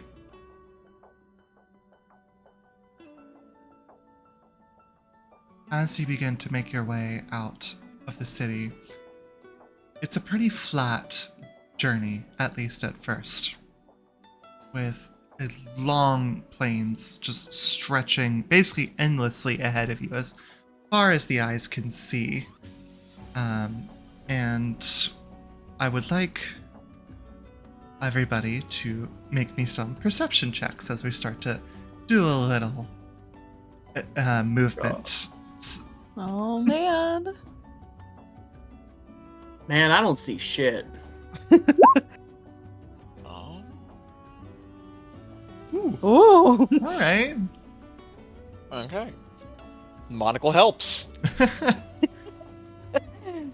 So, as you sort of make your way out, SK, you are sort of taking Yeah, go ahead. I'm too eepy. I'm too eepy. It's way past my bedtime. Yeah, this is like 3 a.m. equivalent for you right now. It's like 2 p.m. probably in real time. But you sort of are just, I would say that you're more so taken aback by just the space, because even in any previous experiences you may have had, the world is cramped because of the mist. Everything is just located in like very tight pockets. And so you're just like thrown aback by the space that you find yourself in and just completely zoning out. I will say for the rest of you, you kind of just are also, of course, taking in the sights, and just Kloven specifically, I would like to note, having seen what actual blue sky looks like, you are kind of, it's not blue. The sky is not blue. There's a layer of mist that essentially always is above you. So the sun can't fully pierce through it, but it seems to be much lighter. And so you're kind of just looking at that and seeing like, huh, I wonder if that's actually what's behind it, that blue sky. As you journey on for the first half hour, the folks that did perception checks well, you start to notice something. There is a large number of petrified corpses that all seem to be moving towards the direction of the stalks. That didn't take long. As you look at them, they are not moving. They are frozen there in positions.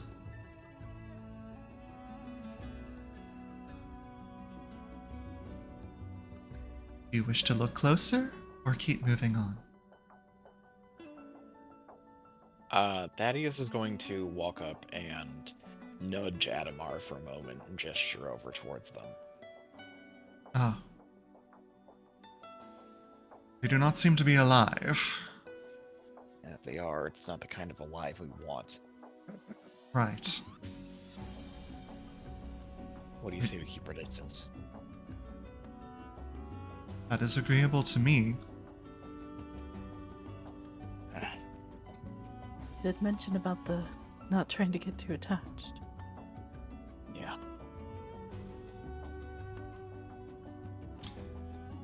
You guys are going to walk on by? Yeah.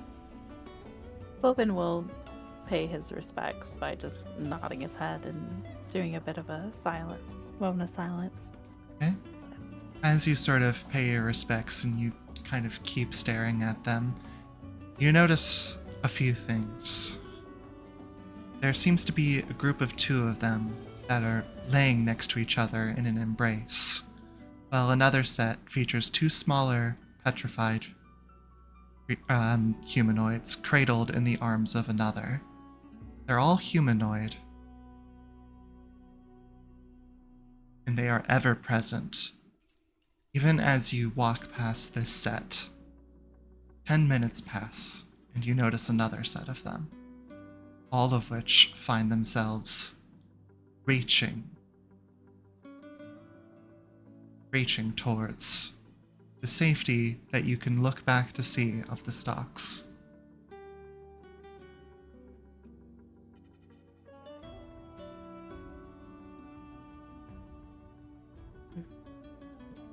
As this We almost made it too. you continue the journey for the first few hours, the number of these petrified corpses begins to thin until you find yourself noticing in the distance the beginning of a forest. Did you notice that there are no more petrified corpses anymore?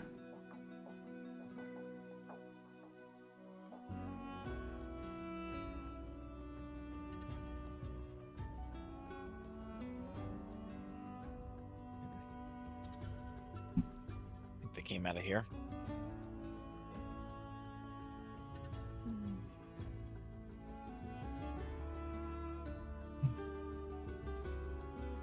Right? Then, as we continue to move on through this lovely environment, I'm gonna need a lovely another round of perception checks. Oh, Oh, goody! My favorite. 8. 8. 8 for Tate. I Hey. see. You see now. Caffeine I hit can SK's see. veins. SK locked in now after seeing the bodies. Then, as you begin to sort of take a look at the forest, though the petrified corpses have stopped, something catches everybody but Tate's eyes. There's a figure somewhat near the edge of the forest that's moving.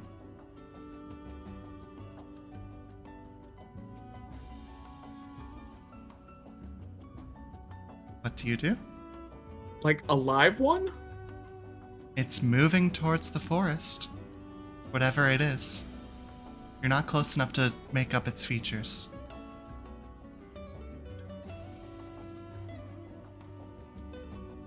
Curiosity is piqued, but he looks around at everyone else and knows he can't leave the circle.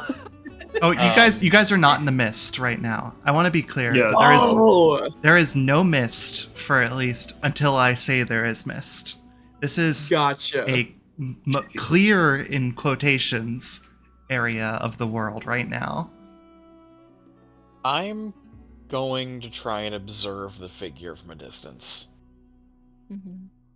Preemptively taking out his halberd, so. Oh, well, what's going on?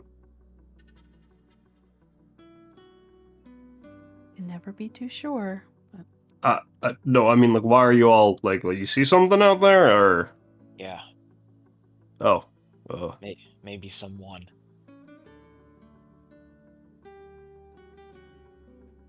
We're just gonna dare and calmly observe for now, then? I want to see how they move. Alright. So you want to take a closer look, Thaddeus? Yeah. Say, Adamar will kind of, and Anti will both kind of hang back and watch and just be like, give the signal. Trust me. Allow me to accompany you, Thaddeus. I insist. Come along, but be quiet. Of course. So, as you walk up closer, and get within probably like 100 feet of it, you can start to properly make out its shape. And this is, Thaddeus, you would recognize this very clearly as a mist wraith. It is currently on its hands and knees, crawling slowly towards it.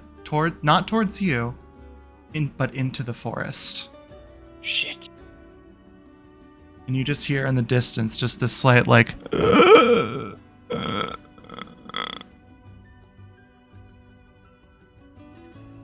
SK, you see that Thaddeus has gone pale and has started honestly hyperventilating. I think it's time that we go. Yeah. Yeah, you're right. Come along. He's shaky, but he gets up and starts slowly getting back to the crew. If Thaddeus permits it, he'll sort of take your wrist in hand and He'll- lead you along. He'll freeze for a moment, but he'll let it happen after he remembers it's you.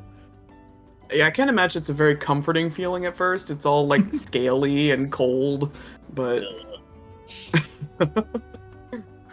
but he'll lead you back to the group.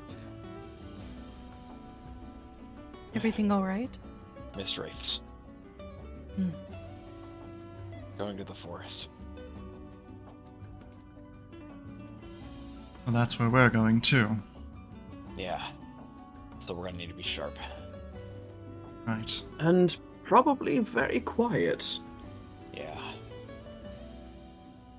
So, at this point, it's getting to be. This has been like a few hours of the journey so far. It's getting to be around 5:30 or 6ish, so the sun is starting to set a bit. But as you make your way up to the forest, I need something from you guys that's different than a perception check for now. I need marching orders.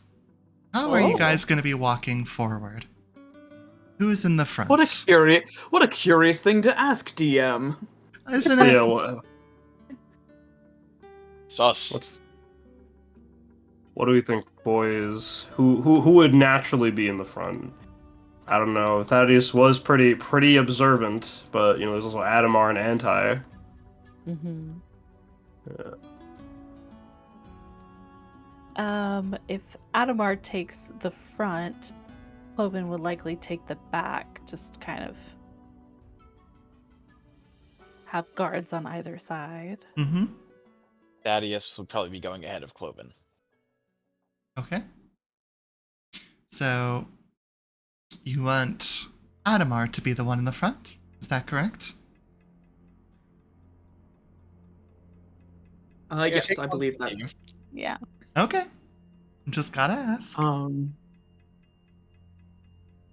I think I'm gonna add a little bit of flavor to this. I think Sewer King scooches a little closer to the front as well, so we could say he's behind Adamar, kind of with the assumption that he and Thaddeus would lead the group since they were the ones who found the wraiths, and then he turns around and sees Thaddeus and Kloven in the back, and he's like, oh, okay. And when he does that, Thaddeus is just gonna hold up the gun as just emphasis of like, I need to keep my distance a bit. Kloven's just gonna playfully put his chin on Thaddeus's shoulder and looking at SK like The eyes narrow again. Oh my god. This is not going to become a problem for later. Yeah, then I'm assuming Anti and Tate would probably be around the center. Mhm. Anti for breathing, and Tate's like, in a trouble. If things go to shit, Tate can pick up Anti and book it. Fair enough. All right. Transport bug.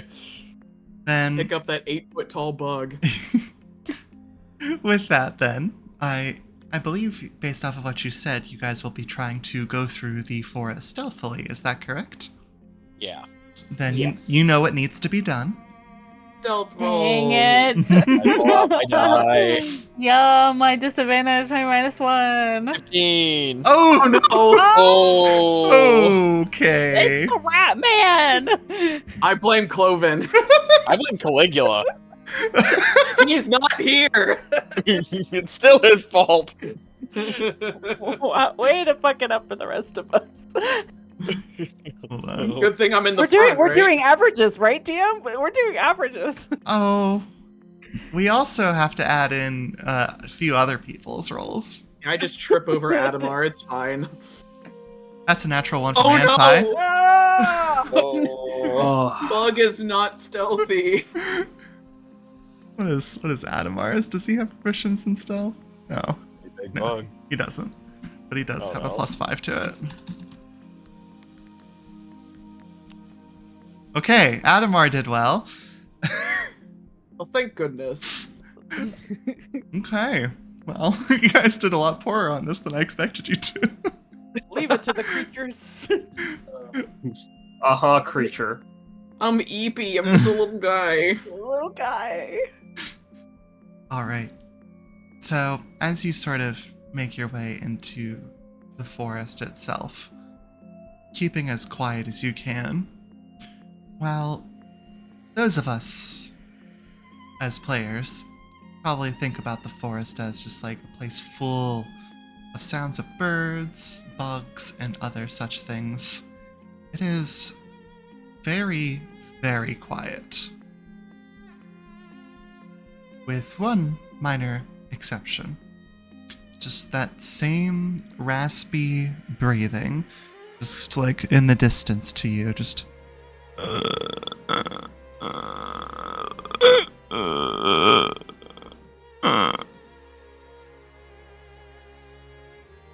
You all can hear that, right, by the way? I'm making sure Oh, it's being yeah. picked up. Mm, Okay. oh, yeah. I just want to make No, sure. dude, I mean, if we couldn't hear that, that'd be great too. You know, don't worry about it.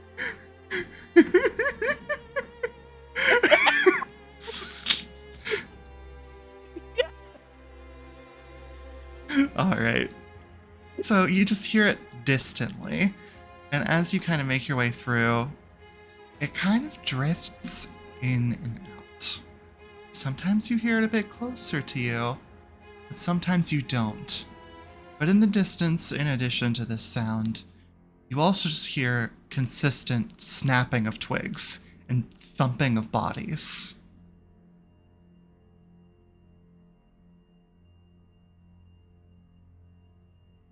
As you continue to make your way, I need you guys let Adamar lead the way, so I need to do something to Adamar. Hell no. No. What do you mean do something to Adamar? Oh, The way boy. I said that maybe was left a little bit to be desired. Okay. Let's do another one of those. Wow, okay. Hey, You're doing let's something to go. Adamar. Listen, we have to have a little bit of sexual innuendo amongst the creepies. Oh. Oh, I didn't mean in the sexual innuendo sense. I'm afraid for his life. So you'll see Adamar just kind of in the lead, keeping very much like focused on everything ahead of him. Almost like instinctively, just kind of jumps and skirts over something and just says, "Stop." Hmm? Something here. And he'll kind of kneel down and proceed to kind of like shake away some grass and some leaves that had fallen onto the tree, or onto the ground. And what you see there is a metal structure with a latch on it.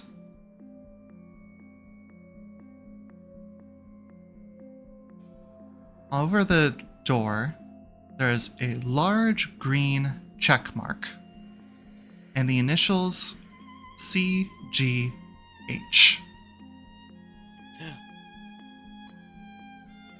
That's something, alright. I would say, Thaddeus, you would recognize this immediately as a sign of something having been cleared out, and with the initials of Cornelius, Jillian, and Hunter. Adamar, crack the hatch. I think we found a safe house. Did we? Yeah. He sort of looks up. It's hard to see, like, out of the forest, and says, "Well, I suppose just in time, then. Getting dark." Yeah. And loud.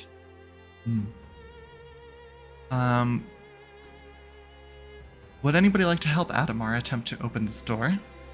Yeah, I'll do it. I'm big. I'm strong. Yeah, I would say you want to roll that? You want to roll that? I suppose it would be athletics check? Yeah. Also, I don't think we settled. My stats would have updated by this Yep. point, right? Correct. Okay, cool. Eat them, both them. Say if you want advantage, Adamar would help you. Oh. Okay, can we say he helped me because I rolled a 9 Yes, with yes, advantage? you most certainly can. I'm a big man. Cracks knuckles. But yes, I mean, for so one thing. with Adamar's help, you guys are both kind of able to turn the latch, and it kind of sticks at first, having probably not been used for a while, at least from the sort of like rust that seems to be starting to build up over it. But you get it to click into place on turning it the other way, and both heave and lift it up and open. And you see a ladder descending downwards into the earth, essentially. But it's all metal. The whole area dropping down. It's all made of metal.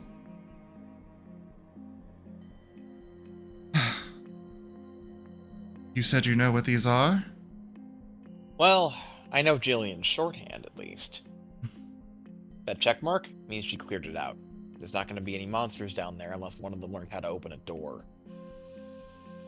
Judging by what we've seen so far, I do not imagine that is possible. I'd wager they forgot they have opposable thumbs. Right. Would anybody like to go first down? Or are we volunteering me again? I could do it. It looked like you humbly volunteered yourself. I could do it if y'all are, uncomfortable with it. Just keep an eye out for me. Hey, I'm kind of chomping at the bit to see what's down here. I could take point. Huh? Go for it. All right. All Do right. we need a little bit of light source? I can conjure up a cantrip if we need it.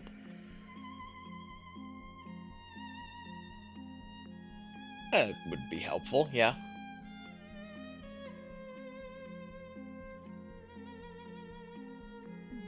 All right. So as the light source sort of attaches itself to Thaddeus, and you start to make your way down, inside of the bunker, it goes down about 15 feet into the ground. As you kind of touch down, there's just like this kind of poof of dust that sort of like scatters out into the sides of the little hallway that you find yourself in. As you turn around, there is very clearly a set of wood that has been sort of placed into the form of a campfire at the center of the initial entry hallway. And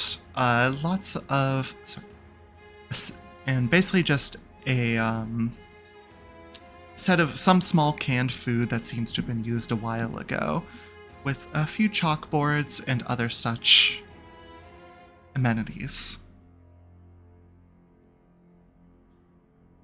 Yeah, I was right. Looks like a safe house.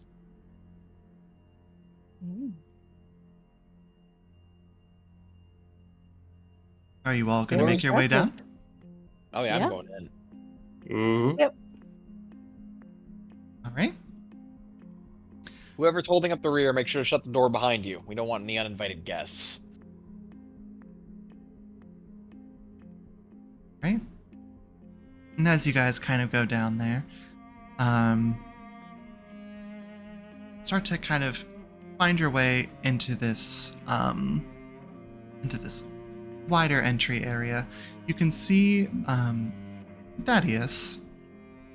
There's a set of notes on the side of the one of the tables with a few notes about a generator. At this point, you realize you have been in the safe house before. You know its layout. This is one that Jillian took you to a few times. This is like the first major safe house that you went to. And if you wanted to, you could turn on the generator and turn on the lights. Before the room lights up, his face does, and he actually cracks a pretty wide smile as he rushes off to the generator to turn things on. So you guys all see Thaddeus run out into the darkness of the bunker. Yeah. I trust him. Just noting. Yeah. But as you You seem confident. as you kind of bolt your way off towards the generator, you go straight, left, and then straight on again to find the generator. And you know exactly how to do this, but some of the latches seem a little bit tough to pull, likely due to disrepair. So can you make me a general, either like a general tools check or whatever would be the best thing to show off your abilities to tinker and... I've got Tinker's tools. Yeah, I wasn't sure how you had this done. And that's a 17. Easy enough. This is familiar to you. So you just kind of move a few things, give it a few like extra nudges, and just... And the whole area of this bunker lights up with electricity. And those of you in the main entryway, you see it's comfortable. As comfortable as a dusty old bunker can be. Thaddeus, I assume you make your way back to the rest of the group? He does, and he's dusting off some cobwebs and dirt that's gotten onto him from the old bunker. Good to know that old thing still works. Neat little trick there, Thaddeus. Wasn't my invention, I just know how to work it. And you say you're not a genius. But honestly, the hardest part was the old rusted switch going out for a second there. Regardless, thank you for that. Not a problem. Right? And you guys will start to make camp for the night. Mhm. With that, as we start to wrap up this little day one, you don't technically have to take shifts, but if there are some of you that are paranoid, you take shifts.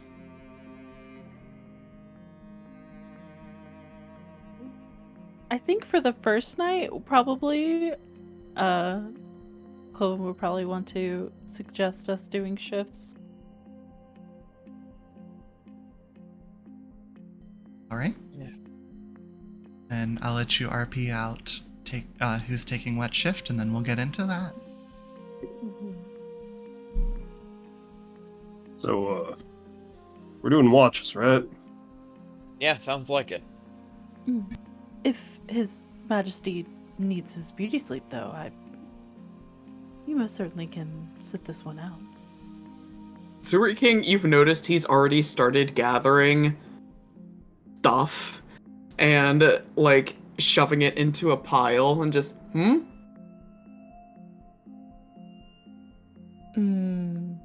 Making a bed? Naturally, I surely don't expect royalty to sleep on the floor. I can try and find you an old couch or something if you want it. No. It's quite alright. There's a certain sort of charm Finesse to... quoi? Sorry. Yes, it's a sort of charm to roughing it.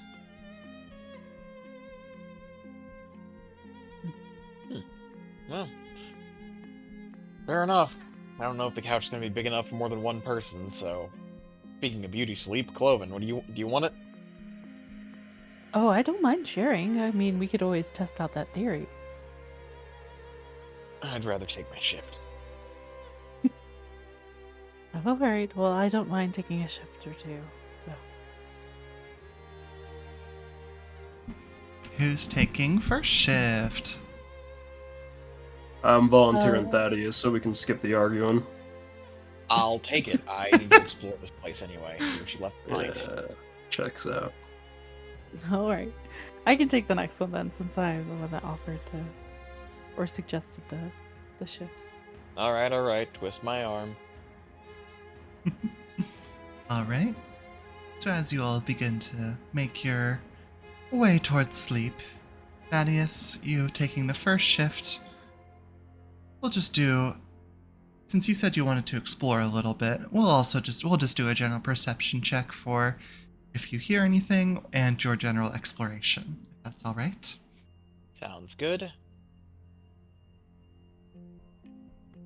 There it is. Ooh. That's a 5. Can you also give me an investigation check? Yes. It's a 6. Which is a nat 1, by the Oh, way. His no! investigation is a +5. He EP! He's EP. Oh, man. He is going to, at the very least, grab the notes from before and pour over those. I'm just gonna say he's Yes. distracted. Okay. I would say that's fair enough. You did have the notes from before, so you can at least have that. So, perception-wise, you don't really... It's quiet in this room.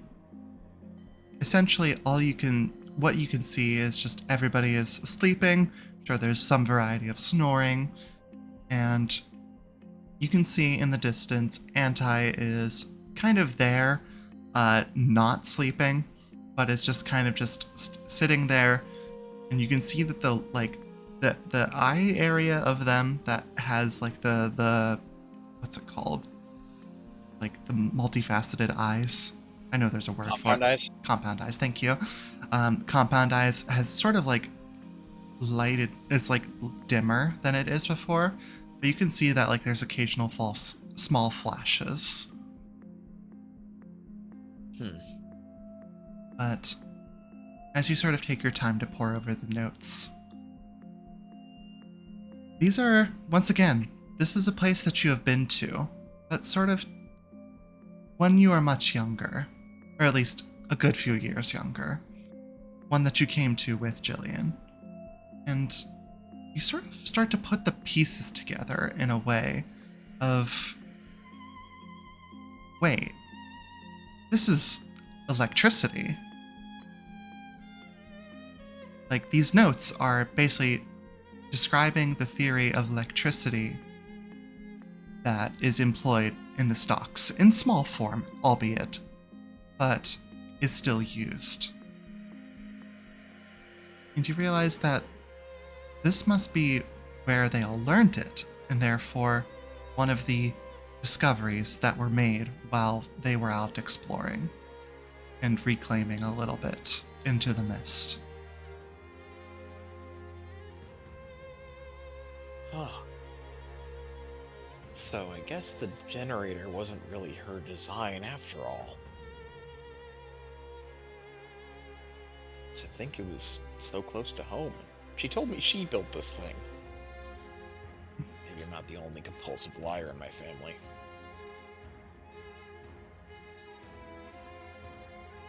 All right. But with that, the rest of your watch goes without issue. You like to go wake up Kloven? Honestly, knowing that Thaddeus is just poring over notes and technology, Kloven might have to stop him. And that's fine. He eventually will stir from his rest and come over. You'll see Hair a a little. fairly frantic Thaddeus going from fixture to fixture, just eyeing every little detail of this bunker.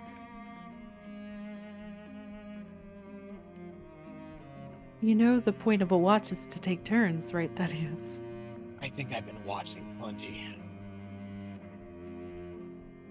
Find anything interesting down here? Plenty, actually. Looks like this place was one of the first places Jillian started experimenting. Maybe she found the generator down here and reverse engineered it. And that's what we have in the stocks, isn't it? Yes. Or at least I don't know much about it. You obviously have more knowledge about that than I do. Yeah, but it was kind of right under our noses, wasn't it? Yeah, I can see where you get all your genius from. Clearly. Listen, I'm just excited to make discoveries and... how long have I been at this? Well, I can't really tell what time it is, but I feel rather rested, so you should Oh. try to get some sleep. Jeez. Okay. Well. Okay. You enjoy your shift. I'll try and get some shut-eye. Okay. The cot is nice and warm for you if you need it. Yeah, I think I will. Thanks, Kloven. Rest well. Will do. All right. Then, Kloven, as you aim to start your shift, I need a good old perception check from you. Sure. Perception. I'm rolling good today. That is not gonna be when I get to combat. So, as you sort of sit there, is there anything that you're doing to sort of keep, or like to pass the time? Just general looking around. I mean, he's been out here before and seen it, so I think he's more calm than, let's say, someone else would be, but kind of just running his hands through his hair, trying to get some of the knots out and to keep himself awake. So, as you kind of walk around, you find much of what Thaddeus described. You know, you'll find the generator room and just like lots of technology that just goes right over your head. Just like, this is very obviously meant for somebody that knows what they're doing. And this is not something you've really touched. You're more of a magical being than a tech being. Very much so. Like this, like all this like theory about how electricity flows and currents and such, and you're just like, I just make a spell. It's not that hard. Right? You need technology to do this? Just wave my hands and boom, light. Easy. But you sort of settle yourself back down in the general area of the camp, and here's something from above you. There's a faint knock at the door.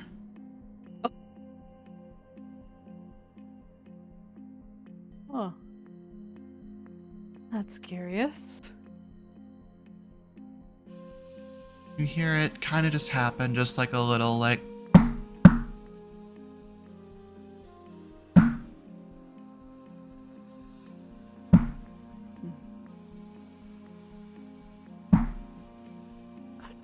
That is so terrifying. Okay. against metal, mind you. I'm against wood, but Oh god. So he'll keep his composure, kind of go towards the entrance, not open it or anything like that, but just listen to see if he hears anything additional. you do indeed. You just it's latched tight, so as you sort of like reach for the ladder and sort of like climb up a little bit to see if you can hear it a bit closer or anymore, or try and like make out anything besides the erratic knocking, you just once again just in the distance hear just the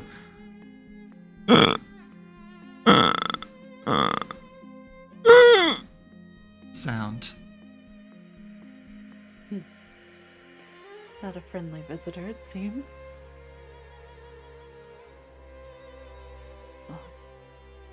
Please.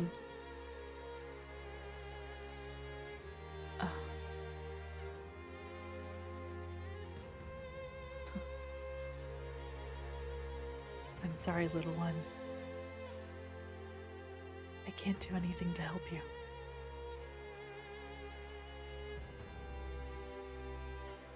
All right. He's gonna kind of take his hand and put it against the door, but say a little prayer in his head. And you'll feel the knocks against the door from the other side, but it doesn't. It continues this pattern for a bit.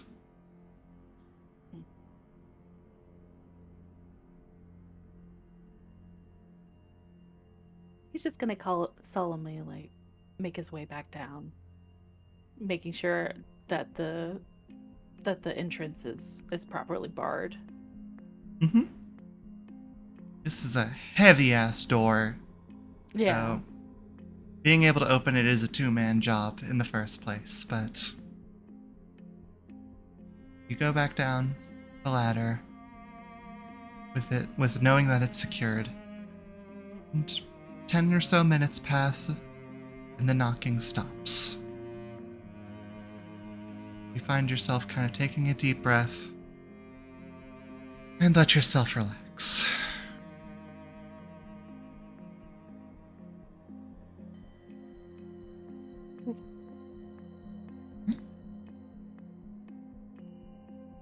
With that, the second shift ends. I don't think we said there was a third shift, and I'm fine to not have a third shift. We'll have 2 shifts per night if that's all right with you all. Sure. That works, yeah. Okay. Then you will all rise in the what you assume to be morning.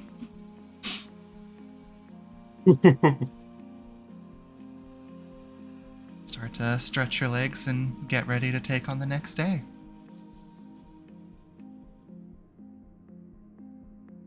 Anything anyone would like to do before heading back out into the foray? I want to check to see how much power is left in the generator. I'm assuming there's some kind of display. Okay. I would say that you know, given that you've worked with this generator before. You can see that the power left remaining, at least in this generator, is approximately 25%. Oh. More than I thought there'd be.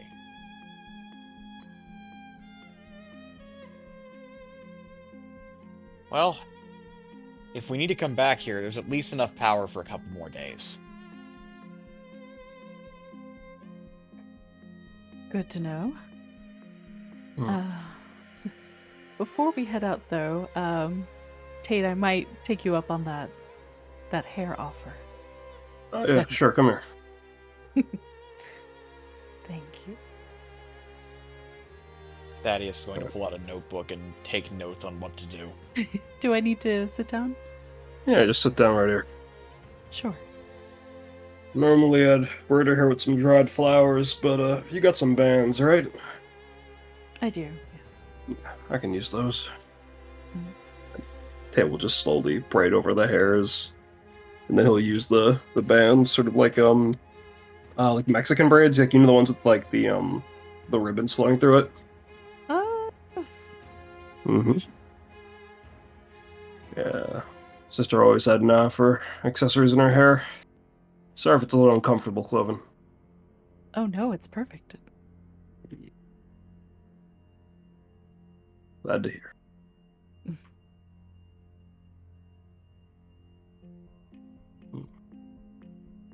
I'll be a lot more useful like this. Thank you. And if you need to tug a little harder, that's okay too.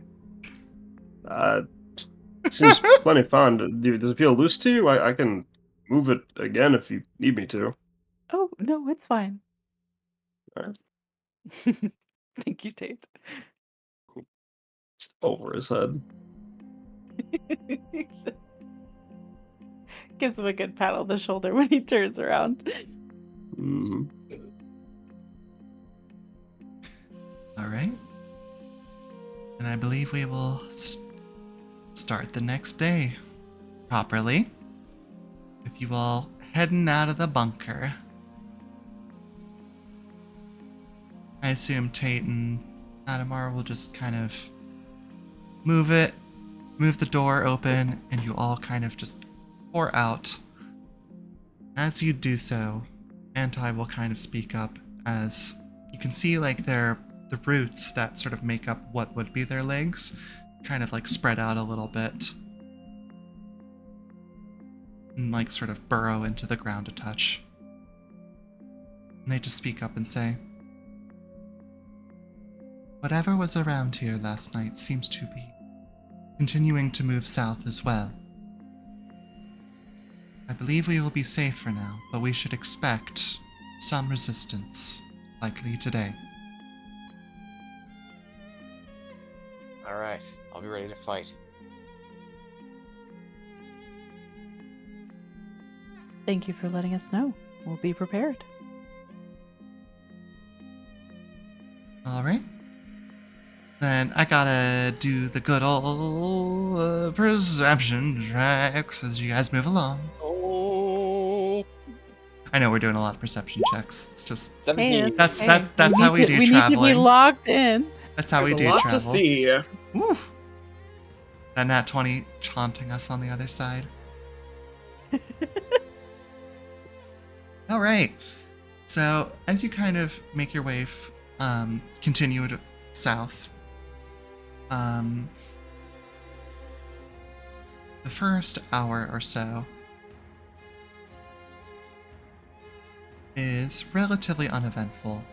The sounds and moans seems to be not quite as prevalent, for at least that time. And as you make your way, you start to hear something.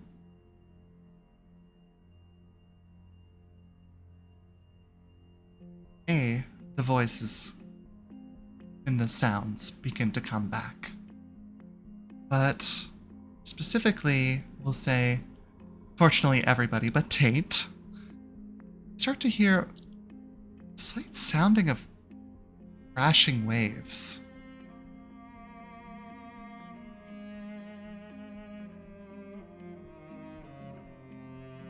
Oh? Water nearby?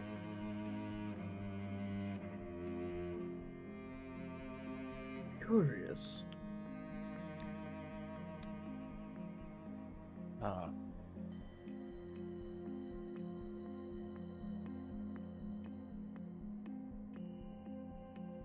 Should we go? Should we go towards it? Does seem to be to the south, so suppose we will figure out what it means.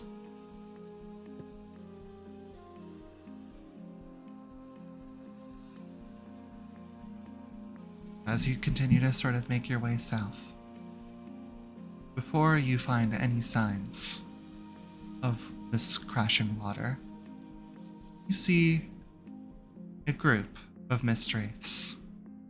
3 of them that seem to be moving together and moving towards specifically your location.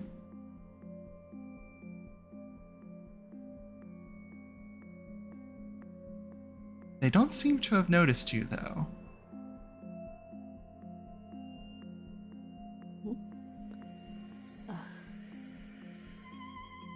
Can I also get stealth checks from all of you? Time to be sneaky again. All right, guys, let's try to do well this time. You say? I willed it into existence. You sure did. That is Anti and Adamar. So everybody but Tate rolled pretty well. So just kind of taking a lower stance, kind of quiet your steps, and you begin to move to the left to sort of like move out of the way of them. But as you do, and as you kind of get, this is the closest you've probably ever seen them as you're actively sort of like getting out of the way of them. They don't look to you, and they just keep moving. But what you do see is for the first time, a proper good up close look at what the mistwraiths look like. All like the details shown. So with this, I'm going to go ahead and put the finished art of mistwraiths inside of the Mistwalkers art channels. And I'm going to just... This is by Daelyope. Let's go, my goat! Yeah. I want to preface that specifically so that way I can have you guys' proper reaction to what they look like for him as a thank you for lending or giving so much art to this campaign. It really is awesome. So this is what they look like. Oh no! Oh Oh my my God. gosh, terrifying! Aw, Dave's little signature. That's my goat. That's my goat. That But little signature attached to this monstrosity is so good. So good. But what you see is essentially just like, it has, yes, a humanoid body, but there's just like tears out of what would be the normal standard layout of a human body. So like a chunk missing out of one leg, and their left leg just being completely almost bug-like with some spines. But where it becomes really weird is the neck being twisted and facing almost upside down with what almost look to be horns, but they function more like claws. And you realize that there's claws sticking out of most everywhere of the body. One of the hands being entirely claws itself. But what you also notice now that this is the first time you've likely seen them outside of the mist is that they are just leaking it. It is pouring out of every open crevice of their body. Any injury is just, you can just see the white mist just kind of going up and off of it and just floating up into the air. And so as they walk by and you maintain your distance, they don't notice you. But for the first time, the voices aren't distant, they're close. And if you would permit me to do what I do, Yes. you just hear like the, once again, just to act as them a little bit, just the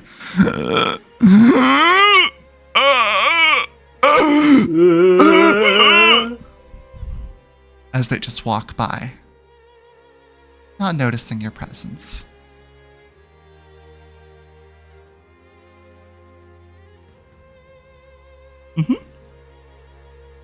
Hey, so I hate that. I hate that. Good, that's the idea. So, you continue on until another hour passes, and the forest seems to almost cut off.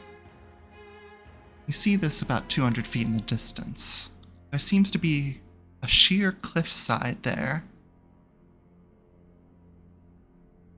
And Adamar will speak up and just be like, "That's unexpected. I'm going to go investigate. There's a cliff. Our beckoner, at least, told us to go south. And thus we go south. It must be possible."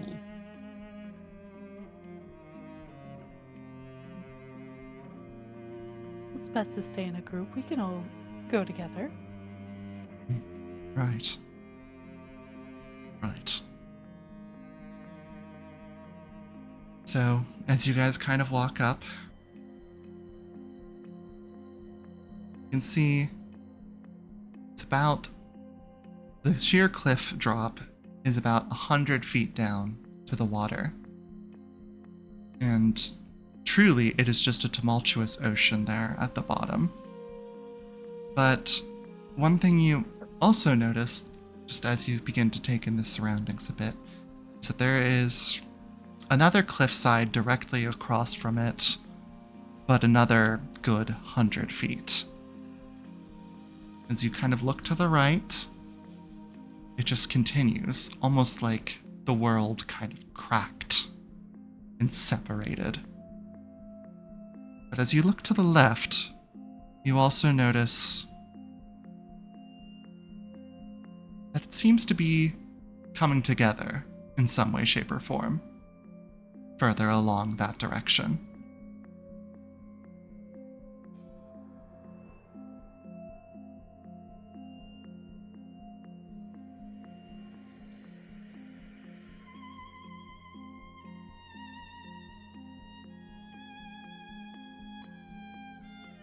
Do you make your way towards one direction or the other?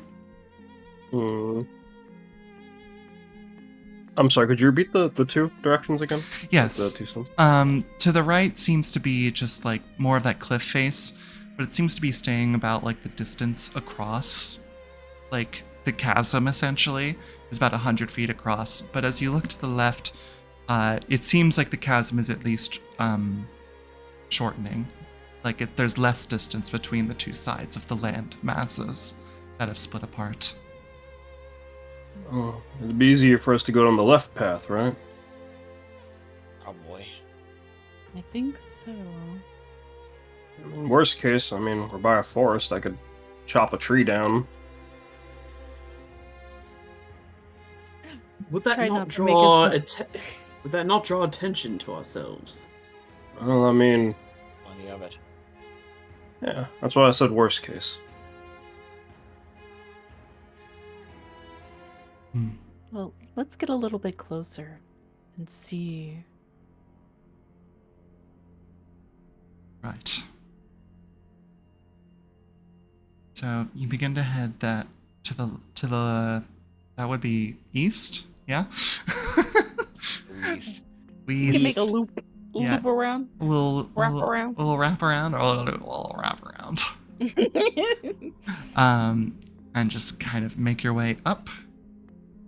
And as you do so, it does seem to come closer together, and sort of coming over the top of what looks like almost like you're going up an incline as you do so. But it does seem to be getting closer, and as you reach the top of this incline, you notice on the other side there is almost a bridge-like structure, but made out of tall spires of rock. You look in the distance and you don't see any proper connection between the two land masses. But this pseudo bridge does seem to be the way to go across if you were to, from what you have seen so far. Each of the sections of this are essentially, let's say, 20-foot radius wide columns with about 5 feet gaps in between the two, in between each section of it as it goes across about 50 feet. Ooh. We all feel comfortable taking this bridge. It looks secure. Secure enough, I suppose. We've little choice. Let's go for it. Might as Alright. Sounds like a well. better shot. Perhaps the heaviest of us should go first. Stares pointedly at Kloven and his plate armor.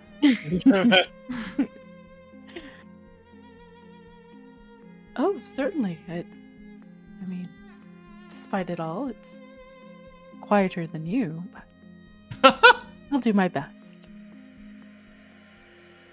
Well, if it isn't secure, we'll certainly find out, won't we? Do you want me to tie some rope around you just in case, or? Certainly. That would be just fine. Alright, hang on. And Tate will like carefully wrap some of their traveling rope around Kloven's waist. So at the very least, if he falls, there's like a better chance of catching him. Alright, that should last you about good way across. About 50 feet. Should be fine. Thank you, Tate. And he will start to go across then. Alright. As you do so, no rolls required. It's just a small 5-foot gap, so you just do a quick little running start and hop onto the first pillar. As you do, it's stable. The pillar seems to be stable. And as you sort of like move your way around it just to sort of gauge its general safety, it doesn't budge. Right, looks to be very secure. Take that. We can we can continue on then. Alright. All right. Yeah, he's gonna keep going. So, I need to ask the question: what's the order? Well, since Kloven's already in the front, Mm-hmm. Yeah, he'll remain in the front then. you want Adamar with you or Thaddeus? Well, Both it's their pretty preference. ranged. Mhm. Oh. Thad? Yeah, I mean, I can go. Okay, so Thad in the front, Adamar in the back. Adamar needs That's- a break. I... I'm fine, I assure you. Uh-huh. We're all walking the same way, buddy. You can just say that you want to be up front. And then I will be up front. Oh. Okay. Then SK and I can hold up the rear with and Auntie will just stay in the middle in our little pocket as always, yeah? Very good. So, as you guys start to make your way across, SK and Tate, can you make me some perception rolls? Oh What no. What a strange thing to ask. DM, I don't have proficiency in this or a wisdom score. No. Uh-oh. Why? Oh my gosh. That's- I got an in-lore explanation for... I have an idea why Tate would be distracted, but we're not going to talk about that. All right. So, SK, you start to come across what your lovely rat ears begin to pick something up. There's a screaming noise that is quickly getting closer. And there's a thumping that seems to be getting closer as well. I think it's best if we hurry along. Wow, you hear something? Yes. Quickly. Alright, you heard the man. So as you kind of go across, as Tate makes the quick jump off across the first one, you see coming basically literally screaming out of the woods, just this horrifying looking creature, noticeably different than the previous Mistrace that you had seen, but it's roughly 10 feet tall and just absolute abomination. And it's just basically charging in your general direction while screaming in the same sort of like rasped wails as I've been doing so far. And so once again, there's going to be a little drop in the Mistwalkers art channel. Oh boy. Aww. So you see... Oh, I don't like this at all. You see this thing coming barreling out of the forest. And as you begin to sort of like make your way across this like rickety bridge-like situation, it just proceeds to just run. And as it does, as it gets to the forest edge and you guys are starting to like kind of just scramble your way across the bridge, it will essentially fall and ram itself into the bridge side that you were closest to. And you see it just starts to stumble, but holds its shape. And I assume you guys are running the fuck away. Is that correct? Right, Oh yeah, yes. Booking it, Steve. We are Bridge of Kazadooming this. Let's just go. And so Nope. you see it kind of stumble as it sort of like pulls itself together. And it just looks down with its many faces and just tries to figure out how to cross the bridge. And at this point, all of you guys, I would say all of you but SK and Tate are on the third and final pillar, making your way across. And you, as you're looking back, you notice it does figure it out. It starts to get onto the first pillar, while you guys are on the second. No. I think at this point, SK will call to the others who are further ahead, like, I don't suppose that we could ask for any, assistance? Yeah, I got you covered. I can at least distract it. Thaddeus is going to take a quick moment to try and get the cleanest shot he can on this thing, to like try and injure it. Yeah, go for it. Because if it's already screaming at them, a gunshot isn't going to raise much more sound than that. No, it is not. This is loud as fuck. Cool. I'm gonna take a shot. The 19. That'll hit. Oh, nice. It'll do 10 piercing damage. All right, and Adamar will most certainly join you, being at the front as well. He's made it across. And we'll just do a quick little attack. I'm trying to remember how these sheets work. There's the button. So 15 will also hit. I think I can click that. Oh, min damage, which is always great, but 6 piercing damage. And you see the first like shot just kind of like rams into it, and you see it stumble back onto its holy shit, I'm blanking on the name of the legs that kind of do that reverse digitigrade. Digitigrade legs, and it kind of like stumbles backwards. And as it stumbles backwards, you can see that the mist tendrils on the top of it sort of proceed to form out into the same sort of arms and stabilize it as it falls backwards. The arms in the front now being directly pointed up into the sky. As the next arrow sort of pierces, it kind of like shakes its head a little bit and before proceeding to continue to charge. At this point, Tate and Sewer King, you guys are probably onto the third pillar and getting ready to jump the final jump. 1 second. Double checking something. You see, just additionally, as Thaddeus and Adamar begin to ready a second attack, there's an additional, basically just like anti just kind of reaches out, and there's just this cold wave of energy that will go to try and grab this monster as a natural one, so that will definitely miss.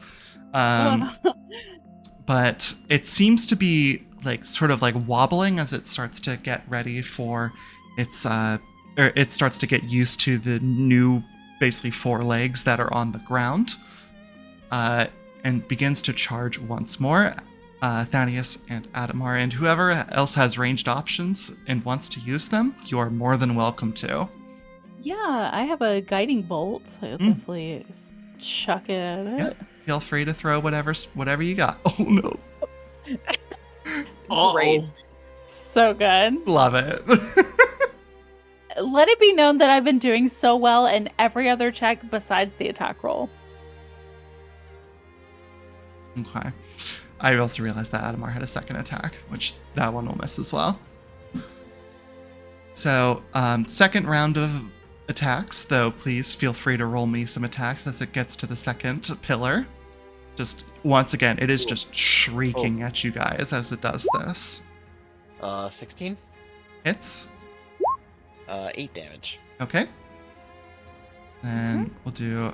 Oh, okay. Oh, nice. Adamar is going to do two shots, both of which hit, which will do a total of 21 damage, one of which was a natural 20.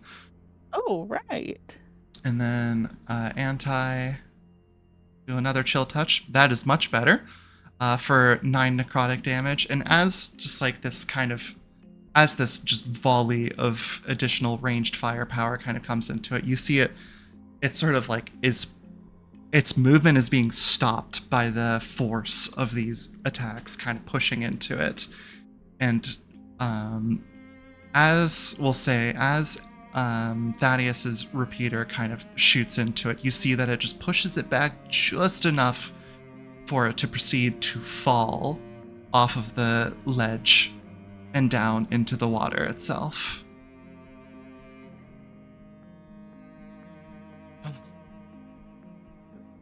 Oh, All right, everyone, get across quickly. what was that? Certainly, don't need to tell me twice. Come along, Tate. Kloven kind of pulling Tate along with the Yep, that yep, rope that yep, he yep, saw. yep, yep, yep. Don't worry, you don't have to tell me twice.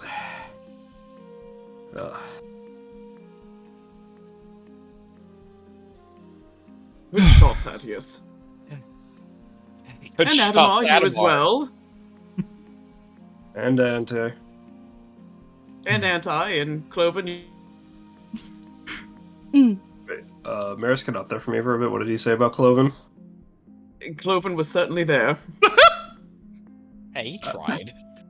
It certainly was.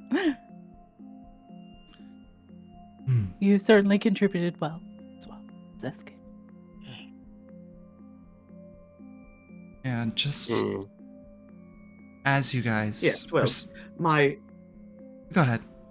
I was just gonna say, well, I may not have a set of ranged weaponry, but I certainly do have a keen pair of ears. Yeah. Thank you for hearing that thing coming.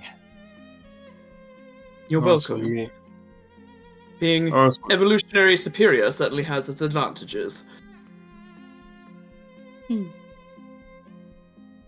Well, I'm glad we made it all across. Honestly, though, Eski, maybe you and I should look into, covering up that weakness of ours. I can't exactly go around chucking stuff at a thing like that from that far away.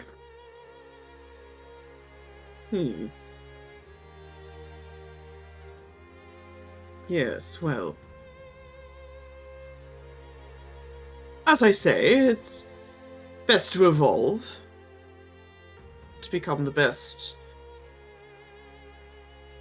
predator one can be. Yeah, I think there are some predators that can, actually shoot stuff, so... Who knows? Alright. As you guys sort of proceed to take a deep breath, finding safety across the chasm of water, turn around, and in the hustle and bustle of everything that just happened, there was something you didn't notice. You look up as you see a gigantic wall of mist about 50 feet in front of you. And you know that you have finally reached the wall of mist. And thus forward, it's all mist from here. That's where we're going to end session. Oh boy! Yeah. Thank you, DM. What are we, some kind of Mistwalkers? Hey, we're mist walking over here. God bless you, Lily. Thank you so much. That Thank was you. incredible. Yes, thank you. That was terrifying. I am This something is of a more voice effective. actor myself. No kidding. The range. Oh I'm waiting man. for, the Last of Us clickers to come through. Yeah, for real. I don't like these things. Oh, you're not intended to like them. Yeah, Thank you, they Dave, should, for the monstrosities. Yes, They they thank should you. draw more. Yes, don't worry, there's still at least one more in store from what I currently have, and Yay. Oh boy. don't worry about it. But these lovely things are essentially your basic mist wraiths. There's the normal one, and then there's the large one. You're telling me that was a basic one? The first one is a basic, just a guy. Then it's a large one at the bottom. Which means that there is a huge one. Oh, don't like this. You know, with just multiple people fused into one body with Oh. insectoid features and mist arms. Nothing to worry about. Nope. So good. Yay. So much nope. All right, guys. Well, I'm glad you all had fun. And I think we will be meeting again soon. I know we need to figure exactly out when, but I will be getting this good old session uploaded. And thank you all so much for playing. Thank you all so much for watching. And I hope that everyone has a pleasant rest of your day, rest of your night. And yeah, that's what we got here for today. Thank you. So with that, we'll hit everybody with the classic good ol' bye. Bye. Bye.